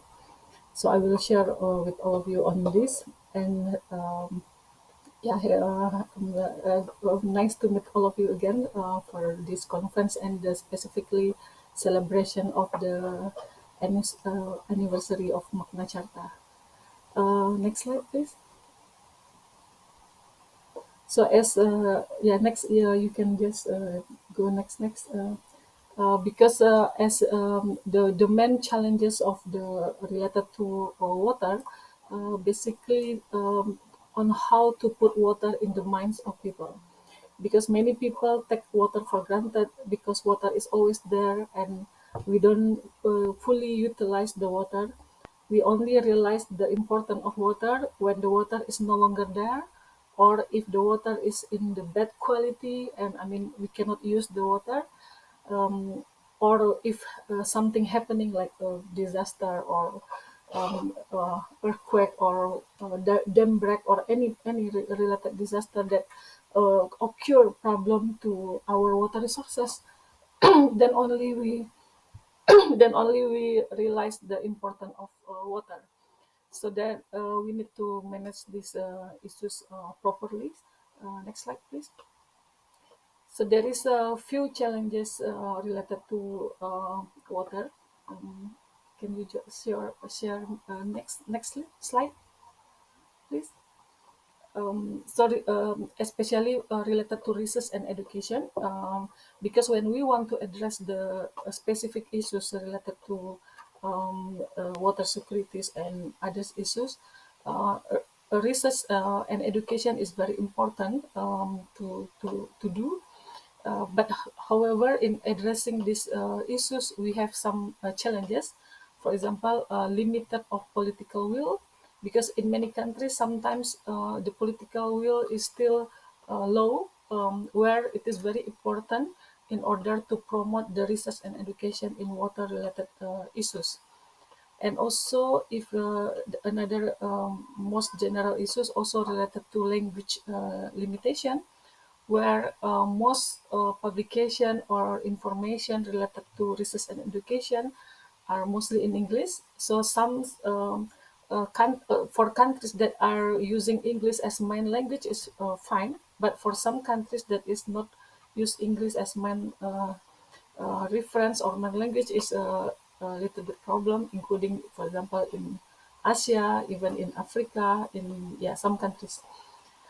And also in terms of expansions of the use of new technology, as you are aware, since the pandemic time, most people, or including us today, we use the digital platform, including the video conferences, and also the use of big data and artificial intelligence also introduced. But some of this technology are expensive and not universal for many countries, such as for developing countries. And last but not least, but very important, which is the limited of funding, because generally funding is related to research and education is very limited, while in order to address specific issues to more detail, to identify what are the main causes of the problem, and also to address what are the next steps that we need to do, we need to conduct specific research and also educational activities. But then funding is main important role, play important role in these issues. Next slide, please. So it is also highlighted by our UNESCO Director General Audrey Azoulay that water at the confluence is one of the objective of UNESCO.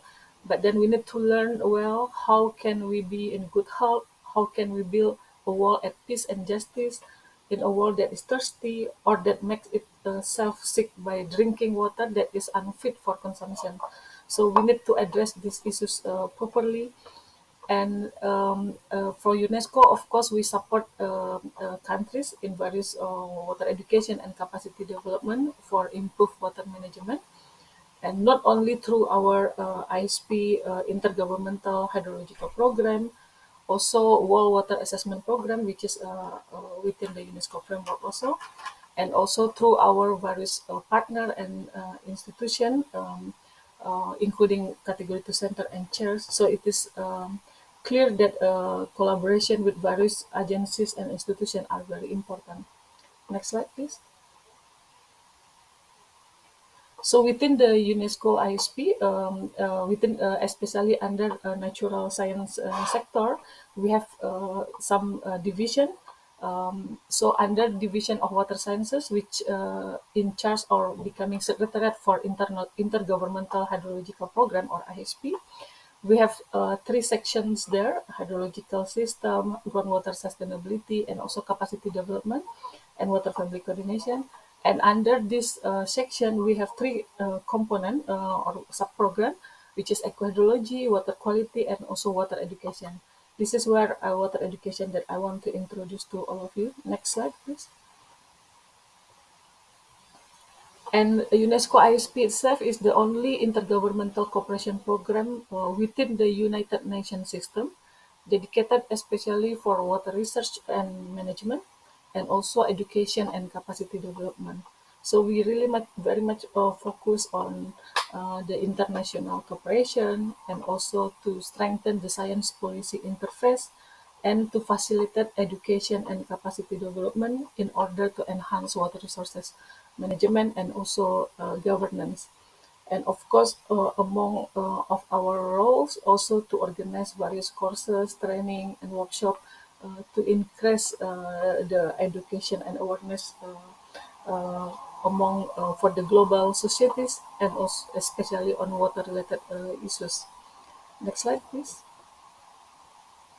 And the ISP itself now, as you can see, since the establishment for the ISP one, which is starting in 1975, which evolved or starting from the International Hydrological Decade. Now we are at the ninth phase, focus on science for water secure in a changing environment. So you can see the evolution of the for the ISP itself. And next slide, please. And specifically for the water education, we have also evolution on water education. And the good thing is water education actually already take into account or consideration since in fact before establishment of ISP, where at the time we under International Hydrological Decade in 1965, the principle of education and training was one of the key themes already at the time. And then starting of the establishment of ISP first and two, and the second, also the education project initiated under ISD was continued and developed. And then different phase of water education in each and phase of UNESCO ISP. For the last year, a theme which is education key for water security. And for these themes, this time, since last year, 2022, we have the main focus is related to water education in the fourth industrial revolution, including sustainability. Next slide, please. And we have 5 priorities areas within this UNESCO ISP 9.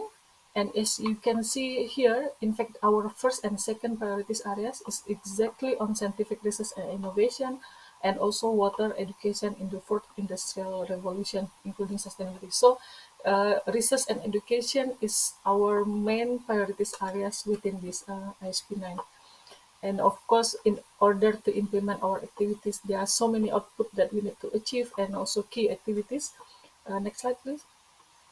And in order to implement these activities, we establish various working groups. We call it open-ended thematic working group, which dealing with these 5 priorities areas. So I highlighted again the research, the scientific research and innovation, and also water education. And we have also another 3 cross-sectoral thematic working groups to address various issues related to water. Next slide, please. And as UNESCO also have various, we need to work together with our various partners. So we form our own UNESCO water family, which include around 30 water category 2 centers under auspices of UNESCO. We have one in Poland, which is ERCE, European Regional Center for Ecohydrology. And we have also around 76 water-related chairs and unity network. We also have one UNESCO chair based in University of Lodz. Hopefully they are also here today. So they also one of our important partners that work together with us in addressing various issues related to water. But of course, for the chair in University of Lodz, specifically on ecohydrology topics. And we have also around 172 ISP national committee in various countries, which also UNESCO member state. And we have world water assessment programs based in Italy, which produce every year world water development report, maybe you know. And the recent publication for the world water development report is on this one, focus on partnership and cooperation for water. We will produce another world water development report for next year, focus on the shared properties for peace related to water. And the most important element or our partnership also, which is part of our UNESCO water family, also around 16 flagship initiatives that help us to implement or addressing specific issues related to water. Next slide, please. The 16 UNESCO water initiative, which maybe some of them you heard before also. We have International Drought Initiative, which help us or work together with us in addressing issues related to drought. We have, for example, France also, flow regime from International Experimental and Network Data. This is another network that help us or work together with us uh, for um, uh, for having the specific analysis of data using data for river basin. We have also another HELP program, Hydrology for Environment, Life and Policy, which is the river basin network that also connected with us. We have another World Large River Initiative. So some countries have large river initiative, so it is also connected in one initiative. And also Water Museum Network, which some countries have a water museum, which is part of our network also. We have urban water management programs. We have also groundwater cooperation related activities. We have international initiative on water quality, land subsidence, sediments initiative. So this all initiative is actually conducted or lead or in fact hosted by our water family, mostly either category 2 center or UNESCO chair. So this is how UNESCO work together with in partnership with our water family in implementing various issues related to water. Next slide, please. And specifically on scientific research and innovation related output, because we have around 34 output within this ISP9. So for scientific research and innovation, you can see here we have output 1.1, for example, international scientific cooperation strengthened, and in fact output 1.2, eco-hydrology research and innovation at UNESCO designated site. And this is led by Poland. So Poland is also our important partner in which work together closely with us in implementing issues specifically on eco-hydrology here, and many others output that we need to achieve related to scientific research and innovation that led by different countries. Next slide, please. Also, this continuation of output under scientific research and innovation, you can see here output 1.9 or 1.10, all led by different another countries. Next slide, please. And this output is specifically for water education related outputs, which is under our priorities areas 2. So you can see also output 2.1 on public awareness, on development of implementation and transdisciplinary research, on teaching and learning material, development and sharing of method and tools based on new practices, capacities of skilled professional and technician. This is among output that we need to achieve within the ISP9 with 2022 until 2029. And these countries which led specific output help us or work together with us in implementing these various output. Next slide, please. So back to the specific section on capacity development and water family coordination, which we have a specific sub-program, which is water education. Part of the program, of course, we have also eco-hydrology and water quality, but today I will share with all of you about water education. Under this program, we are developing or in the process of developing the new indicator on water education at tertiary level. So we are finalizing the methodology for a global indicator on water education in the context of the 2030 Agenda for Sustainable Development. And then among the process, we need to work closely with specific countries to nominate, to work with us in gathering the data for applying the new indicator, and also focus on the youth engagement related activities. Next slide, please. So I will share with all of you related to water education, the need for a new indicator, because why UNESCO need to develop the new indicator for water education.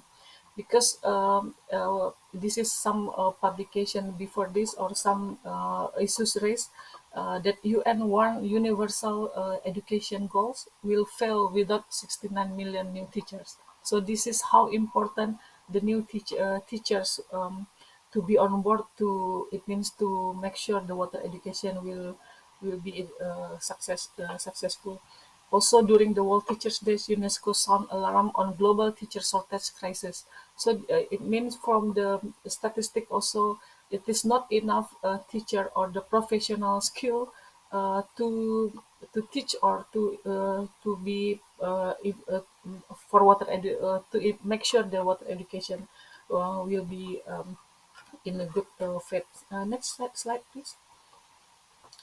And then because of that, also in February 2008, member state representative during 56th session of the UNESCO ISP Bureau recognized the need for indicator of water education. And then again, during the next, the 23rd session of the ISP Council, this resolution adopt and agreed that we need to have a new indicator for water education. So this is why after that we work together with all partners here to implement or to start developing the indicator for global water education. Next slide, please. And among the activities that we conducted, we need to select pilot countries. We start to some countries. So among the activities that we have been implemented in Gabon, for example, we have these activities where there is also UNESCO Global Priorities Africa. And we need to also mobilize expertise available in UNESCO water families. So we start also in Uruguay in 2019 until 2020 with this category 2 center. Also in Italy with this UNESCO chair on water resources management and cultures to help us in developing the methodology, not yet implementing the global indicator. So we are now in developing the indicator, the methodology for the global indicator itself. Next slide, please. And so far, the water education, we are still adjusting the methodological approach developed by during the output for the Uruguay and Italy activities. So the upcoming activities that we will be held, which is next month actually, 1st November, we will have our first water education indicator workshop in Panama to be held in Panama, so that where we can have more such of finalization of global water educator global water education indicator that we are developed. Next slide, please. And so this is the among the progress also, and we are also inviting because we are still have some pilot countries. We are also inviting many countries to join this exercise because actually like 2 years ago, after this approval of this initiative, UNESCO have sent the invitation letter to all member state Ministry of Education, the letter to join UNESCO or supporting UNESCO for this exercise. But of course, some member states already responded, but some maybe not yet. But at least we are in the progress or in the process of implementing this global indicator for water education. Next slide, please. Another initiative that we have been conducted also, as you know, UNESCO play important role in capacity development, also water education at all levels. Have you seen? You know that for the SDG 6 that we need to achieve by 2030, but unfortunately, so far, water and sanitation is still off track. So it means SDG 6 will not be achieved. We will not be achieving the SDG 6 will not be achieved if we are still act as usual. So then UN in 2020 they launched the UN global SDG 6 global acceleration framework, where we still have lack of data and information, still have a lack of financing, lack of governance, lack of innovation, and also lack of capacity. So one of the global acceleration framework is also is capacity development, where UNESCO play significant roles in this but in this capacity development acceleration framework. Next slide, please. So for this, in 2021, UN Water launched the UN Water SDG 6 Capacity Development Initiative, where UNESCO becoming the coordinator together with UNDESA. So UNESCO and UNDESA co-coordinate this UN Water SDG CDI, where it is a platform for interagency coordination on freshwater, sanitation, and also hygiene-related capacity development network. And it is demand driven. It means we will respond to the specific countries' requests if they need such specific support for capacity development. Then we, as a coordinator for this CDI, will use our work together with our network because next slide please. For this UN Water SDG 6, we have also various network. Mostly UN Water, of course, UNESCO and UNDESA. We have support from ISEDF, Institute for Water Education, and also specific. We have specific financial support from the government of Spain, which support us in implementing these activities. And we have around 35 additional institutional member, which mostly UNESCO, mostly UN members and also partners. So then, together with these UN water members and partners, so we form our own entity as UN. We will support specific countries when they request the specific needs, specific request for support from us. Next slide, please. So far we okay, this is the process that we will implement that after this based on members that request, and then we will do the priorities and stakeholder identification and integrated workshop at the highest level, gap assessment, and in order to produce the national capacity development plans. Next slide, please.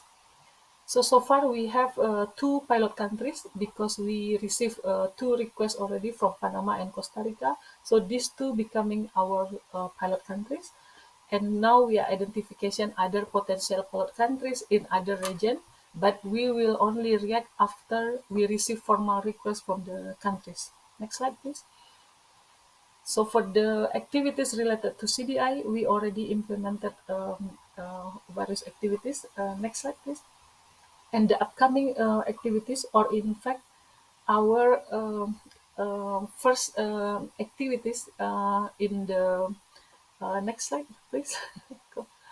Our first activities in Panama will be held end of this month, 30 and 31st October, which is the high-level integrated workshop in Panama, which is our first pilot countries, to design the national capacity development plan regarding water in Panama. Next slide, please. And then we need to also take further action related to water education. So recently, which is last October, we just launched the Global Water Education Network, or GWEN, in August 2023 during World Water Week, where this initiative is we start this initiative because also Global Water Education Network is also identified as one of the game changers on inclusive education and capacity development, and it is announced by the PGA remark during the UN 2023 Water Conference in March this year. So because of that, we have UNESCO also work together with the partners, ISEDF, CAPNET, and also SIWI, to initiate this initiative, and then finally we launched in August, and of course we hope that this Global Water Education Network will be aligned with our another effort, which is UN Water SDG 6 Capacity Development Initiative. So this is the plan. Next slide, please. But since it is still new, we still need to identify the specific programs or activities, and also how others member or partners can join our network for Global Water Education Network. But in terms of objective, we intend to support national government to address water education gaps, co-curate products, services, and tools to allow delivery of state water capacity development. So this is among the initiative that we conducted related to water education, and we plan to contribute to global discussion on water learning and explore new opportunities. Next slide, please. And as I mentioned, we still need to identify. I mean, after the launching, which is we had here now in August 2023, we are now in the inception. We need to inception phase, which we need to identify how various members or partners can work together with us also in order in providing support for various countries, especially developing countries, for water education. Next slide, please. And yeah, so as I share with all of you, so there are many growing demands on education and capacity development in the field of water security. Education and capacity development is a cornerstone to improve the management of rivers, lake, and groundwater basins. And education and capacity development is a major enabler to ensure water security in the world. And then the most important of the barrier for the implementing or addressing these water security related issues is not really lack of technology, but it is mostly lack of capacity at all levels, including the individual, organizational, and also institutional. So we need to have to use this water education to give more broad understanding, and also to encompass many people to be involved to develop capacities. And also we need to but in order to do this, we need specific financing support, which is most important element also, in order to make sure we will achieve global water security and sustainable development. Next slide before I finish this presentation, because I would like to address our another contribution. Of course, we need to work together with all partners, and we thanks for various support from various partners, but at the same time we need to also give contribution to specific issues and countries. So for example, this one, as you know, the recent the recent break for the Kakovka Dam, which is hydro plants in Dnipro River caused by war recently during the for in the Ukraine. So as UNESCO, we need to give specific support also. So we work together with the Ukraine and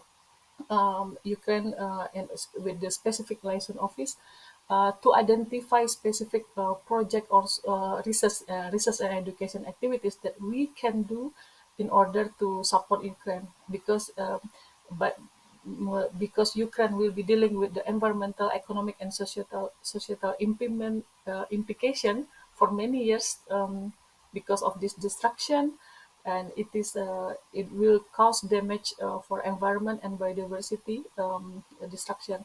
So for this kind of situation, we identify two specific research that uh, can be can be implemented in this Ukraine issues, focus on addressing the long-term impact of the Kakhovka Dam destruction on water resources management, also on the strengthening hydrometeorological risk management on natural and man-made water disaster.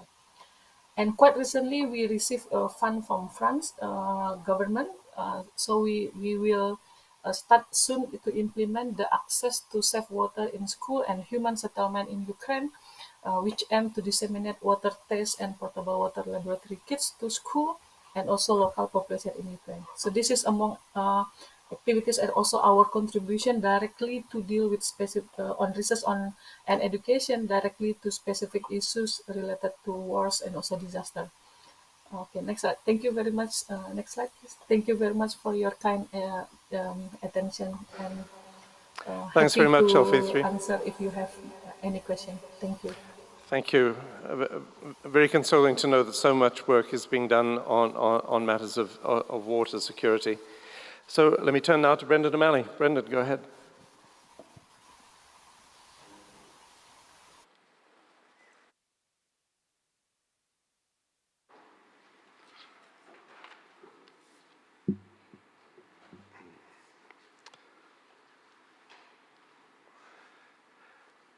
Hello, and thank you very much for inviting me to speak here. It's a great privilege to speak to you all. I'm coming to speak to you about making education institutions contributors to peace and looking at whether they actually also contribute to conflict. I thought when we came here, the conference would be overshadowed by the ongoing tragedy of war in Ukraine, as well as the conflict in Sudan. But for the past 2 weeks, our news bulletins have been filled with distressing images of victims from both sides in Israel, Palestine, and mounting civilian deaths and warnings of humanitarian catastrophe. The subject of my talk, therefore, could not be more timely, but current events also show that it could not be more challenging either. I'm here to talk about reconstruction after conflict, but what do we mean by reconstruction, or indeed by conflict? Is reconstruction about removing rubble, rebuilding homes, schools, universities, and civilian infrastructure? Conflict can take many forms, and damage to infrastructure is only one of the many impacts. Students drop out, teachers leave, families flee the area, investment in education is shelved. Other impacts are psychosocial trauma affecting individuals, and beyond that, the deep, bitter divisions in society entrenched by war. As Gracia Machel wrote, the destruction of educational infrastructure represents one of the greatest developmental setbacks for countries affected by conflict. It hinders the ability of societies to recover after war. Mostly today, conflicts are between factions within national boundaries, not war across borders. And when the fighting is over and the dead are counted, we can expect the divisions to be deeper than ever, reconciliation a distant dream. Even if we resurrect all the buildings leveled by bombings, rebuild all the walls smashed by rockets, fill every shell hole, smooth over every pockmark from shrapnel, it may only count as putting a sticking plaster on the wounds of history, instead of addressing the causes of the conflict that brought destruction and death. Without real peace, anything you rebuild can be destroyed again, whether immediately, if conflict is still simmering, or later, as conflict resurfaces. Now, although I am editor of University World News, for this talk I'm drawing not just on our articles from journalists and academic experts, but on my many years of research, leading the first 3 global studies on education under attack as a consultant for UNESCO and for a coalition of UN and other NGOs later. Education Under Attack is now a regular global report on targeted military and political violence against education institutions, students, teachers, academics, and other personnel. It's about bombings, assassinations, forced disappearances, illegal imprisonment, kidnappings, mostly in countries embroiled in conflict or authoritarianism, mostly carried out by state armed forces and non-state armed groups. Sometimes education buildings are attacked because they are perceived as being used as a camp or as an operating base or a place for weapons storage for opposing troops or military forces. An example of this is the Israeli airstrike that we saw only last week, blowing up the buildings of the Islamic University in Gaza, which is a member of a number of international university networks, including the International Association of Universities. And that was a fortnight ago, and it was alleged by the Israeli Defense Force that it was being used for political and military purposes, although no details of that were given. During my research, which on this issue mostly ran up to 2014, I visited conflict zones, talked to leaders of schools and universities where institutions had been bombed, teachers or academics had been shot or blown up, and education trade unionists had faced death threats or imprisonment. Places like Afghanistan, Pakistan, Thailand, West Bank, and Gaza.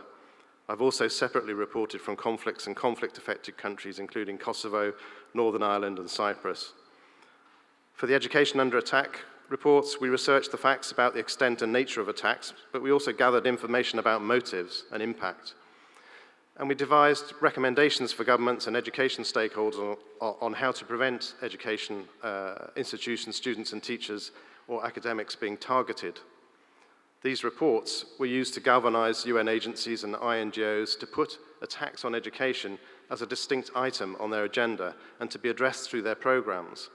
They also influenced the work of the UN Security Council in making attacks on schools a higher priority in its monitoring and reporting and listing of parties involved in grave violations against children in armed conflict.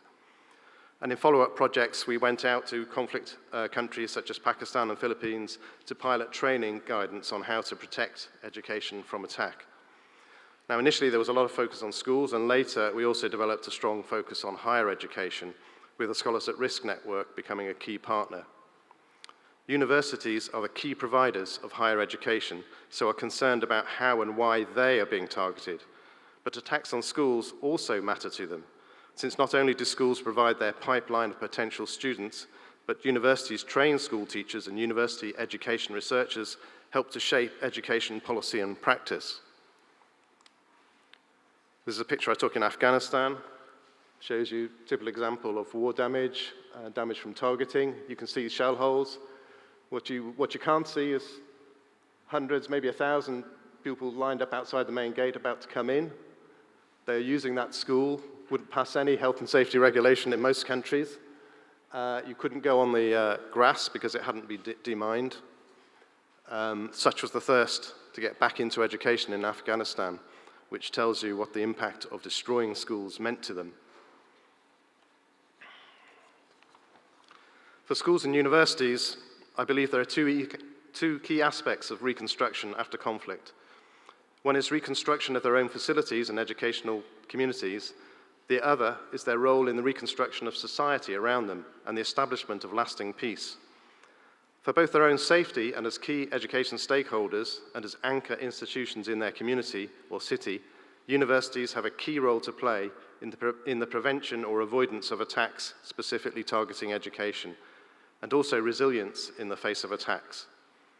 But they also have an important role to play in providing research, analysis, and moral leadership on conflict throughout wider society. Note that the UN Sustainable Goal 16 is all about the promotion of peace, inclusive societies with justice for all, and accountable, inclusive institutions. People are often not aware of the scale of the problem of targeted attacks on education worldwide. Here are some of the latest Education Under Attack report figures. These are the ones particularly affecting higher education. You can see one of the most dramatic things has been the banning of women going to university in Afghanistan, which has taken out about 35–40% of their students.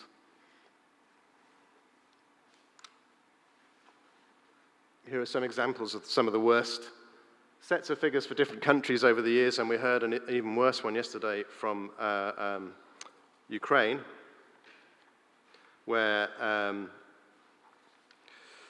2,638 schools were damaged, 437 schools destroyed, 557 higher education institutions damaged, and 6 destroyed in a year between February 2022 and February 2023.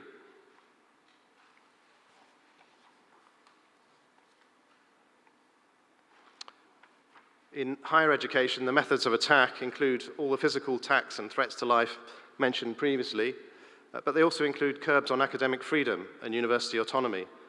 This can mean anything from banning people from attending international conferences and withdrawal of passports, to mass dismissals, unlawful detention without trial, imprisonment, torture, and death sentences, and constant pressures on individuals to self-censor or openly support arguments they do not agree with. A good example is happening in Turkey, where thousands of academics have faced detention, dismissal, or imprisonment after either signing a petition calling for peace talks with Kurdish militants or for being part of a religious social movement branded a terrorist organization by the government. These are methods used by undemocratic, authoritarian, or military governments who want to stymie open debate, clamp down on critical thought, and close down the space for alternative ideas to emerge. Authoritarian governments will frequently enforce a restricted curriculum, banning certain subjects from being taught and banning certain topics from being researched or certain findings from being published. We see these methods used in every situation, in different situations all around the world, from Afghanistan to Hungary to Russia, but also increasingly under right-wing governments in democratic countries. Certain states in the United States, for instance, witnessed the latest draft of measures restricting higher education passed in Florida, including the banning of the funding for university diversity, equity, and inclusion programs. That clearly doesn't fit with SDG 16. In some states, the national presidents has seized control of appointing university presidents, as did Bolsonaro in Brazil and Erdogan in Turkey, instantly raising the pressure on universities to toe the government's line. The impact of threats to higher education was captured in 2006 by the UNESCO Director General Koichiro Matsuura's comments on the attacks on academics in Iraq. He said, "By targeting those who hold the key of Iraq's reconstruction and development, the perpetrators of this violence are jeopardizing the future of Iraq and of democracy."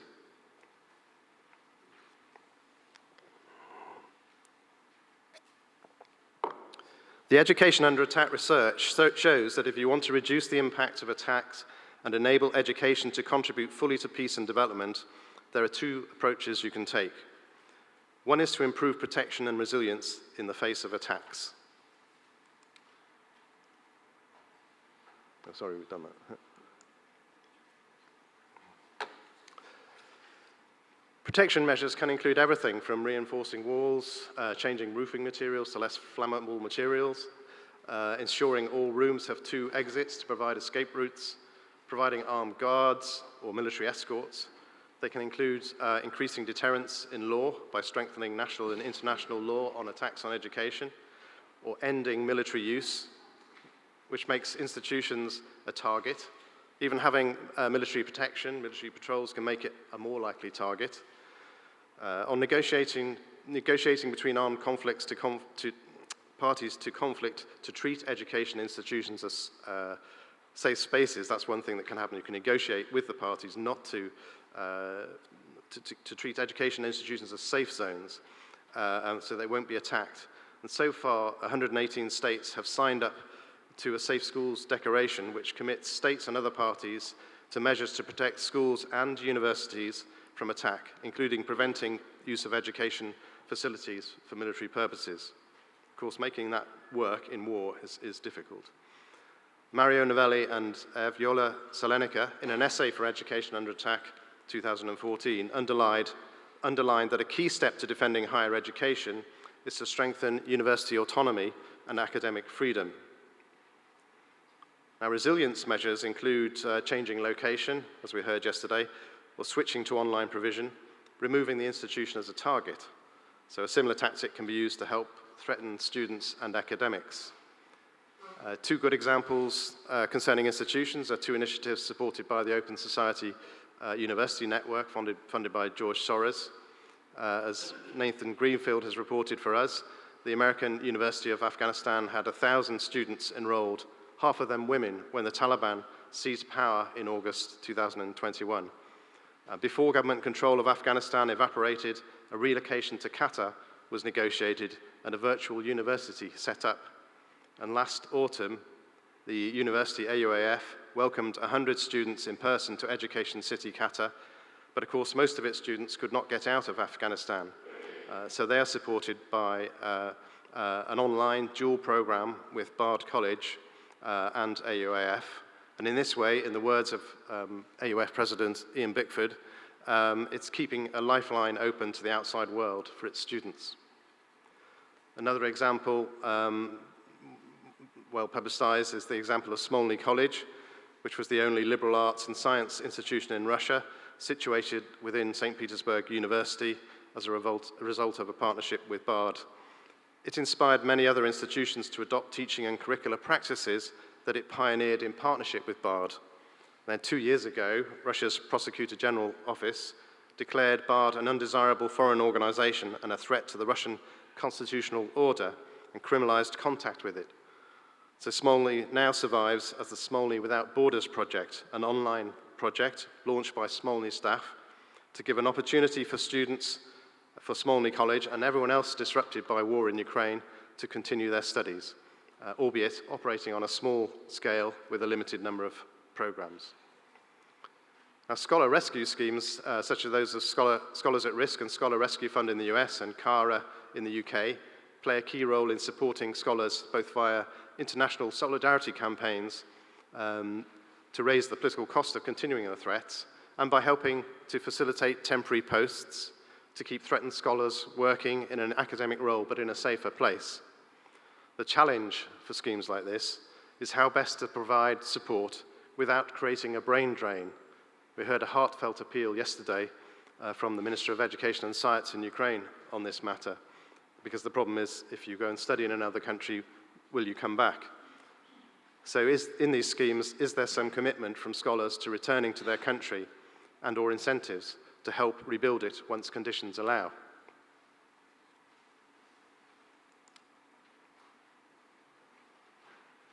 These are the resilience measures. Now, the meat of the subject, how education can contribute to conflict.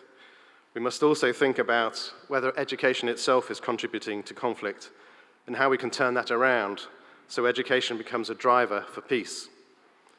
Many education institutions are attacked because they or the education system represent a form of education provision perceived as imposing either alien culture, religion, language, or values, and or discriminating against a particular ethnic or other minority group.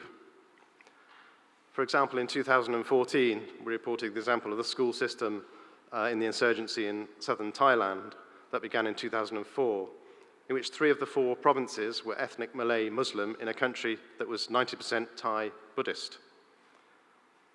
School teachers and personnel since 2005 had been regularly assassinated, sometimes in front of their students in the class, and a number of schools were being attacked each year, burnt down.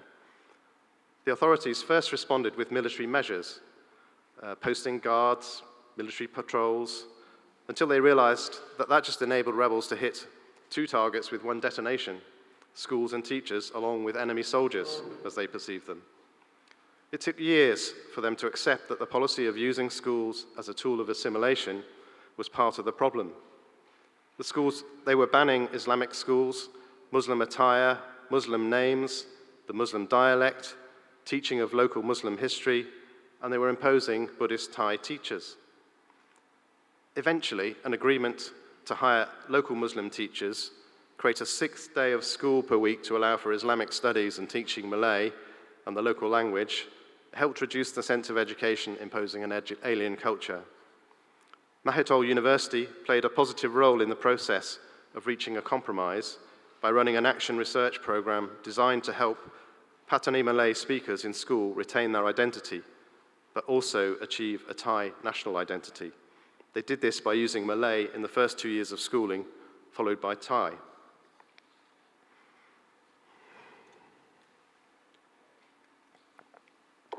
What this example and others we found show is first that if you want to prevent education being attacked, which can also mean if you want it to be available to play a key role in reconstruction, you first need to understand not just the methods, but the motives of the attackers. Second, you can prevent attacks or conflict in different practical ways, including defense and deterrence, but you can only build lasting peace if you address the motives and causes of violence, which usually involves addressing deeply held grievances, such as systemically unequal or unfair treatment. Third, before you try to contribute to build peace or to prevent attacks on education, you should evaluate with an open mind whether and how your own institution might be contributing to conflict yourselves. You might be surprised at what you discover when you do. How can education contribute to peace? Across education in general, there are certain key factors that must be addressed by policymakers and education authorities and institutions to prevent education contributing to conflict. These include unequal access to resources or provision, biases in the curriculum, discrimination in access to higher education, but also in appointment of teachers and academics, and also in the appointment to senior posts. Study places and resources must be allocated fairly and transparently using objective criteria to ensure progress towards good quality, lifelong education for all. This may require extra investment in education for groups neglected in the past. For instance, if their secondary education unfairly lacks investment, they may not be passing university entrance exams to get to tertiary level. But also, education content and methods of teaching and learning must be adapted to promote peace, mutual respect and understanding, human rights, and responsible citizenship. As the series of handbooks on protecting education in countries affected by conflict, published by the Global Education Cluster, which I co-wrote, says, policies, curricula, textbooks, and methods of learning need to be adjusted to achieve these aims. How you approach contested history, flawed versions of which are barriers to understanding, and inflamed desire for conflict, is a major challenge. Part of the context of Russia's invasion of Ukraine, for instance, is the continuing narrative in many Russian texts of the notion that Ukraine is not a real country, does not have a legitimate separate identity.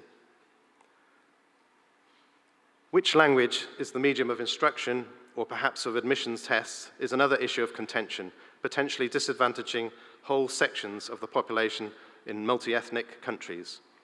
In some conflicts, these issues may need to be worked out before or as part of peace agreements. Universities can have an important role in providing the research into understanding conflict and understanding particular conflicts to aid the search for compromises and solutions.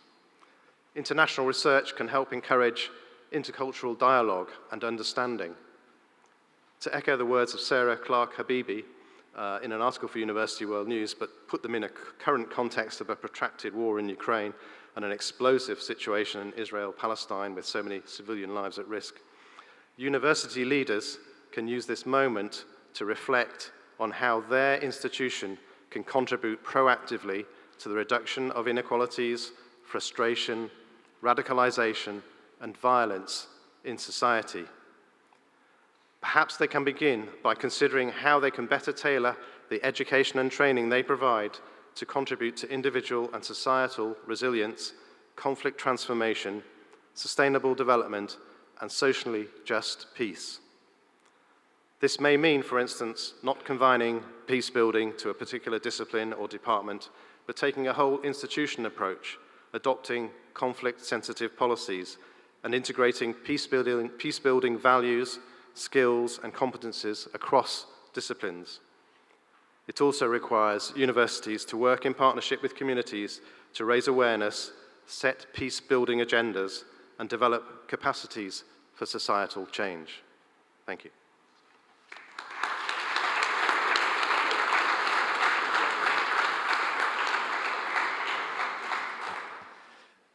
Thank you very much, Brendan. So we do have about 13 minutes or so for some questions from the assembled group. If you have a question, please raise your hand and we'll get a microphone to you. Seeing any hands, I have a question to begin with, and I'll go to Brendan on the question which you turned to at the end, which I thought was actually wonderful, that turn to how universities contribute to conflict. A question that's very live for me at the moment, and I know for many people here, is the question of when and whether universities should make statements on these geopolitical questions.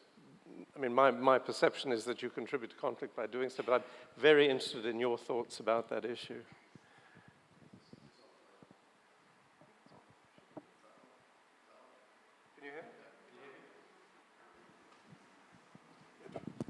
Can you hear me now? Yeah. Yes, okay, sorry.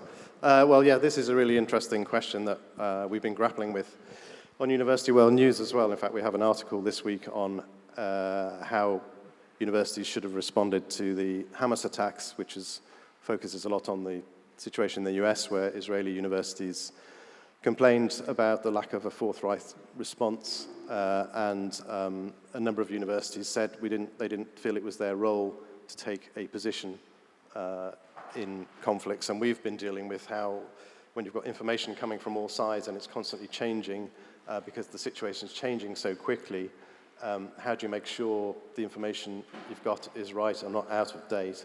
And how do you make sure it's not inflammatory, that what you use is not inflammatory? And how do you make sure you're reporting impartially? So I think for university leaders, well, one thing to bear in mind is that when things happen in conflicts, they can change very quickly. So it's often unwise to make a bold statement very quickly, because something happens like the explosion at the hospital last week with 471 people killed, we were told, but the narrative immediately came out that it was an Israeli targeted attack on the hospital, and then later information put out by the IDF, detailed dronage footage, which then was analysed by independent experts who verify these sorts of videos, suggested that it could well have been a misfired rocket, not a targeted attack.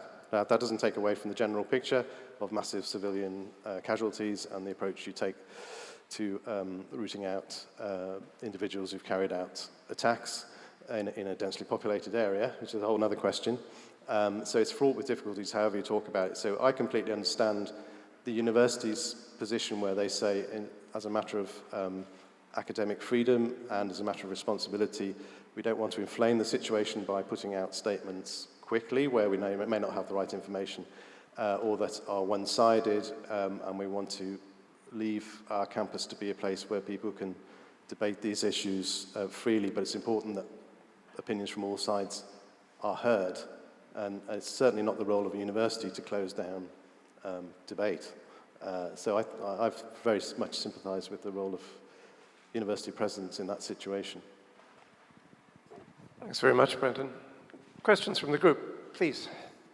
There's a microphone over there. Thank you. Do you hear me? Basically, it's not a question, it's rather a comment. It's very sad that we have such a long list on the slide of challenges and threats and such a short list of resilience measures.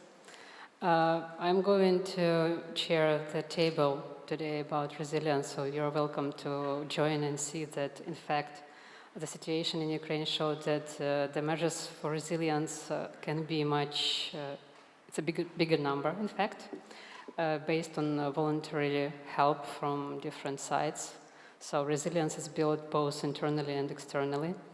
And just one more comment, one sentence there was about signing agreements with the other opposite side in order to stop shooting the schools, to make them some peaceful territories and so on. The case of Ukraine shows that it doesn't work since 2014.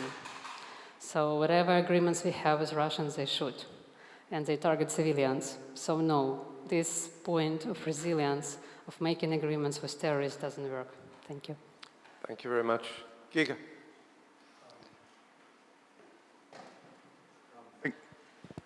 Thank you very much for the very interesting presentations.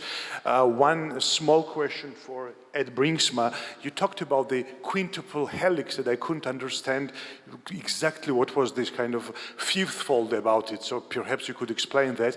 And one question to Brendan O'Malley. So you mentioned the danger of universities spreading alien values. And while completely understand and sympathetic towards the potential danger it could present, we'd also, I think, you should acknowledge that very often this is the function of the university to spread, let's say, the different, even alien values when local xenophobia, for example, is to be overcome by the more universalist approaches. And sometimes universities are in conflict with their communities, but this is the way also, this is their functions. Not always, but there are cases where this could be very well founded and justified. So what do you think about that? Ed, do you want to go first? Yes, so now I have to grapple with this. Does it? Yeah, I don't have to grapple with it. Yes, well, it has to do, the fifth element is the environmental context in which you address the question. So when we talk about water safety, for example, this has a very specific setup and meaning in the context of the greater Rotterdam area. And so it means that you will have to take that into account when addressing things and not just talk about what the government, the knowledge institutions, and the citizens think, but that this is also, and industry, but that this is also a very essential part of the setup. Of course, in my comment, I also made it that there is this sort of automatic thing that you start with something which only has 3 components, then somebody thinks about it has 4 and 5.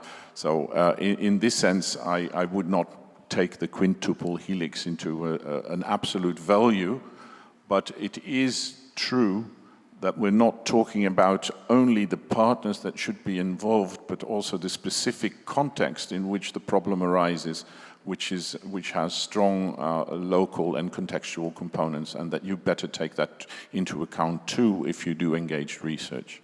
I think that's the point that's to be made. I'm going to address 2 points. One is the points of whether you can have agreements not to attack education institutions. And I think you have to be context specific when you look at these things. And the whole drive to get 118 states to sign up to this so far stemmed originally from practice that was working in Nepal, where there was in the fighting in Nepal, there was agreements between armed groups and the civilian population to treat schools as zones of peace and not attack them. And similarly, in Afghanistan, there have been agreements there was a whole area in southern Afghanistan where lots of schools had been attacked, or lots of schools were closed under threat of attack, where the government negotiated some compromises on the curriculum, including introducing prayer time, and some, because schools were seen as their school, not our school, because they were seen as imposing some sort of westernized curriculum by the government in Kabul. And by making some concessions without undermining the core curriculum, they managed to get the Taliban to agree to open the schools, let the schools be open and run. So negotiations with armed groups can take place, but it just very much depends on the context, and it may depend on whether the armed group feels it's close to taking power, in which case it needs to start making sure the civilian population think they're on their side, so they're then more willing to compromise. So you can't really make blanket statements, and whereas in some conflicts, where the very large war machines are involved, they may decide degrading, mass degrading of civilian infrastructure is their strategy against international law, and you may not be able to negotiate on that basis with them. On the second point about alien values, you're absolutely right. Universities must know what their core values are and defend those, and not simply, even if that's an alien value, that's something that you exist for. So you want to push the right values out. But so I'm not suggesting that you should, support xenophobia at all. But you may find that, for instance, in the situation in Thailand, you were seeing that a Buddhist religion and Buddhist values were being pushed on a population that saw themselves as Muslim, and they didn't want it. So and sometimes if you're the majority culture, you don't think about how the minority perceives it. And it's only if you've been in a minority culture, as I have, that you recognise a whole load of injustices that the other side doesn't see. So actually reviewing it's quite an important thing. Actually go out and seek to see whether how you're perceived by minorities, whether they think you're imposing something alien. That's why I'm saying you might be interested to see what they tell you, because you may not have done it yet. And I think that's an important thing to do. Thanks, Brendan. Recognizing our time, I also recognize that Elfithri is still with us. So if there are any questions about her presentation, this would be a great opportunity before we end the session. Any questions for Elfithri? Yes, please. First, if I could, just any questions for Elfithri, just to make sure before we run out of time. I do have one question, Elfithri, maybe you could comment on. I was very interested in the intersection between the work that you're doing, that the IHP does, and what goes on in our institutions. And I was wondering what the connection is. You mentioned the water-related UNESCO chairs and the UNITWIN network. Is that really the main means by which the work that you're involved in is translated into action at the specific university level? Yes. I hope you can still hear me.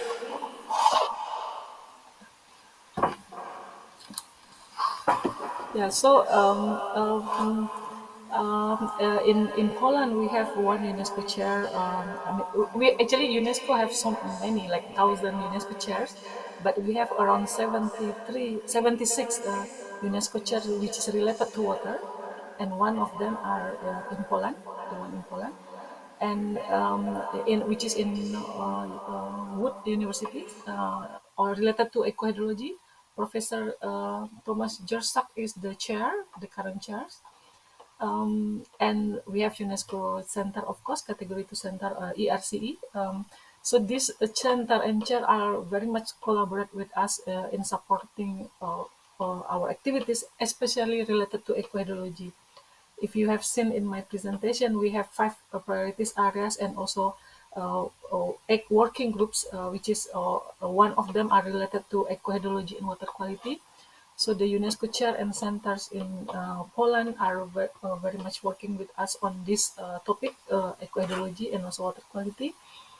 And in fact, not only to work with us on the various activities, but also, in fact, Poland as a country, but of course led also by Professor Zalewski, ERCE, to lead the one output 1.2 on ecohydrology also.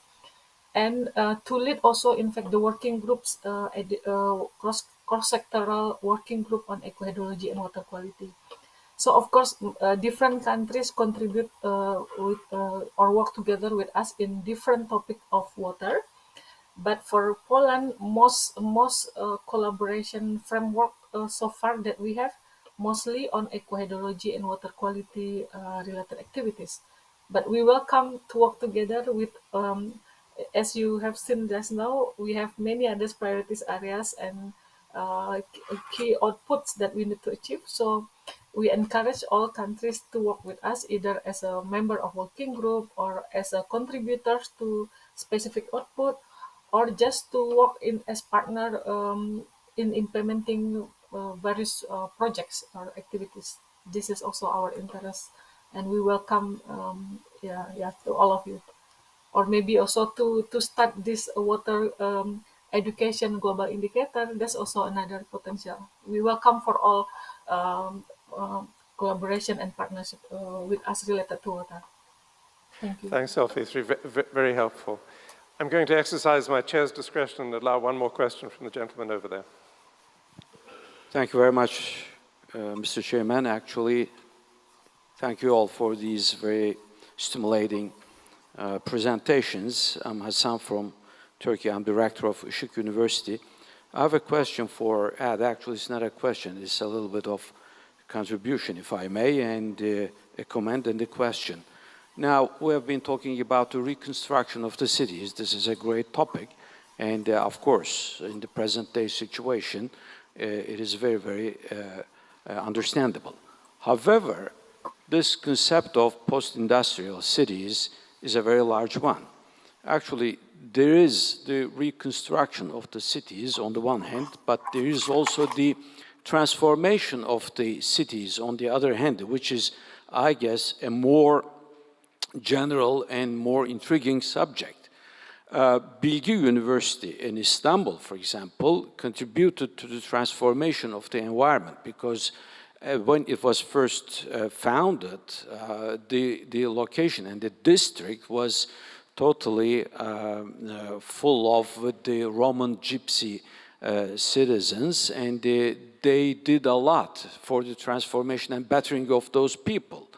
Well, on a smaller local size and scale, these are more doable things, and I guess that is one of the most important responsibility of the universities. However, when you go into a larger scale, like the scale of Istanbul, a city of more than 20 million people, and more than 5 million people now immigrated to the city, what would be the other remedies or the tools and the instruments of, making an intervention to the present-day existing situation of the city? And the other point is, this transformation might have a totally different understanding as long as the post-industrial city concept is concerned, because Istanbul is now being teared down or demolished totally because of the gentrification of the city. This is, I guess, a more and more burning factor because the demolishing of the city for the sake of gentrification is also the demolishing of the history, the demolishing of the identity, the demolishing of the memories. So what would be your reflection on these issues, if I may ask? Thank you very much. Yeah, it works. Okay, thank you for that question. Well, I started out by already generalizing, so not just looking very specifically at the post-industrial thing, although this has triggered especially the unique network as a starting point, but indeed looking more general at city transformations. And I would say, of course, there is not just one definition. It's a very rich world where transformations can be very local and very specific, where a single university or a single group within a university can make a difference by being a civic university, engaging with its local environment and making a change. But then there are changes that are more encompassing, which take more time, more effort, more people, where you will have to build. You need an entire university. In the case of our convergence, we bring together 3 academic institutions. Some of the programs have short horizons. Others, like the transformation of the port, is something that must happen within the next decade. And there are other things. For example, some of the health, the equity in healthcare is a very worrisome thing, so depending on the postcode in the city of Rotterdam, your average lifetime expectancy maybe differ by 7 or 8 years, and those are averages. So the extremes are even much higher. So what do you do to change that in a city? That must be a plan that takes at least 20, 30 years and involves many parties. So I think it's a very rich world with different levels of aggregation, and there are many sensible levels at which we can contribute. And perhaps some of the things transcend the cities and only have solutions on a European level. This is why we're discussing it here as well. So I see many levels at which we can do it, and the more complicated the question, the longer the horizon, the more people involved, and also the more involved the organization and the things we will have to do. That would be my first reaction. Thanks very much, Ed. Thank you very much for the questions too. So that brings us to the end of this session. We reconvene at 11:50, so there's a refreshment break for now. So please come back in here promptly at that point. But before you go, please join me in thanking our 3 panelists today.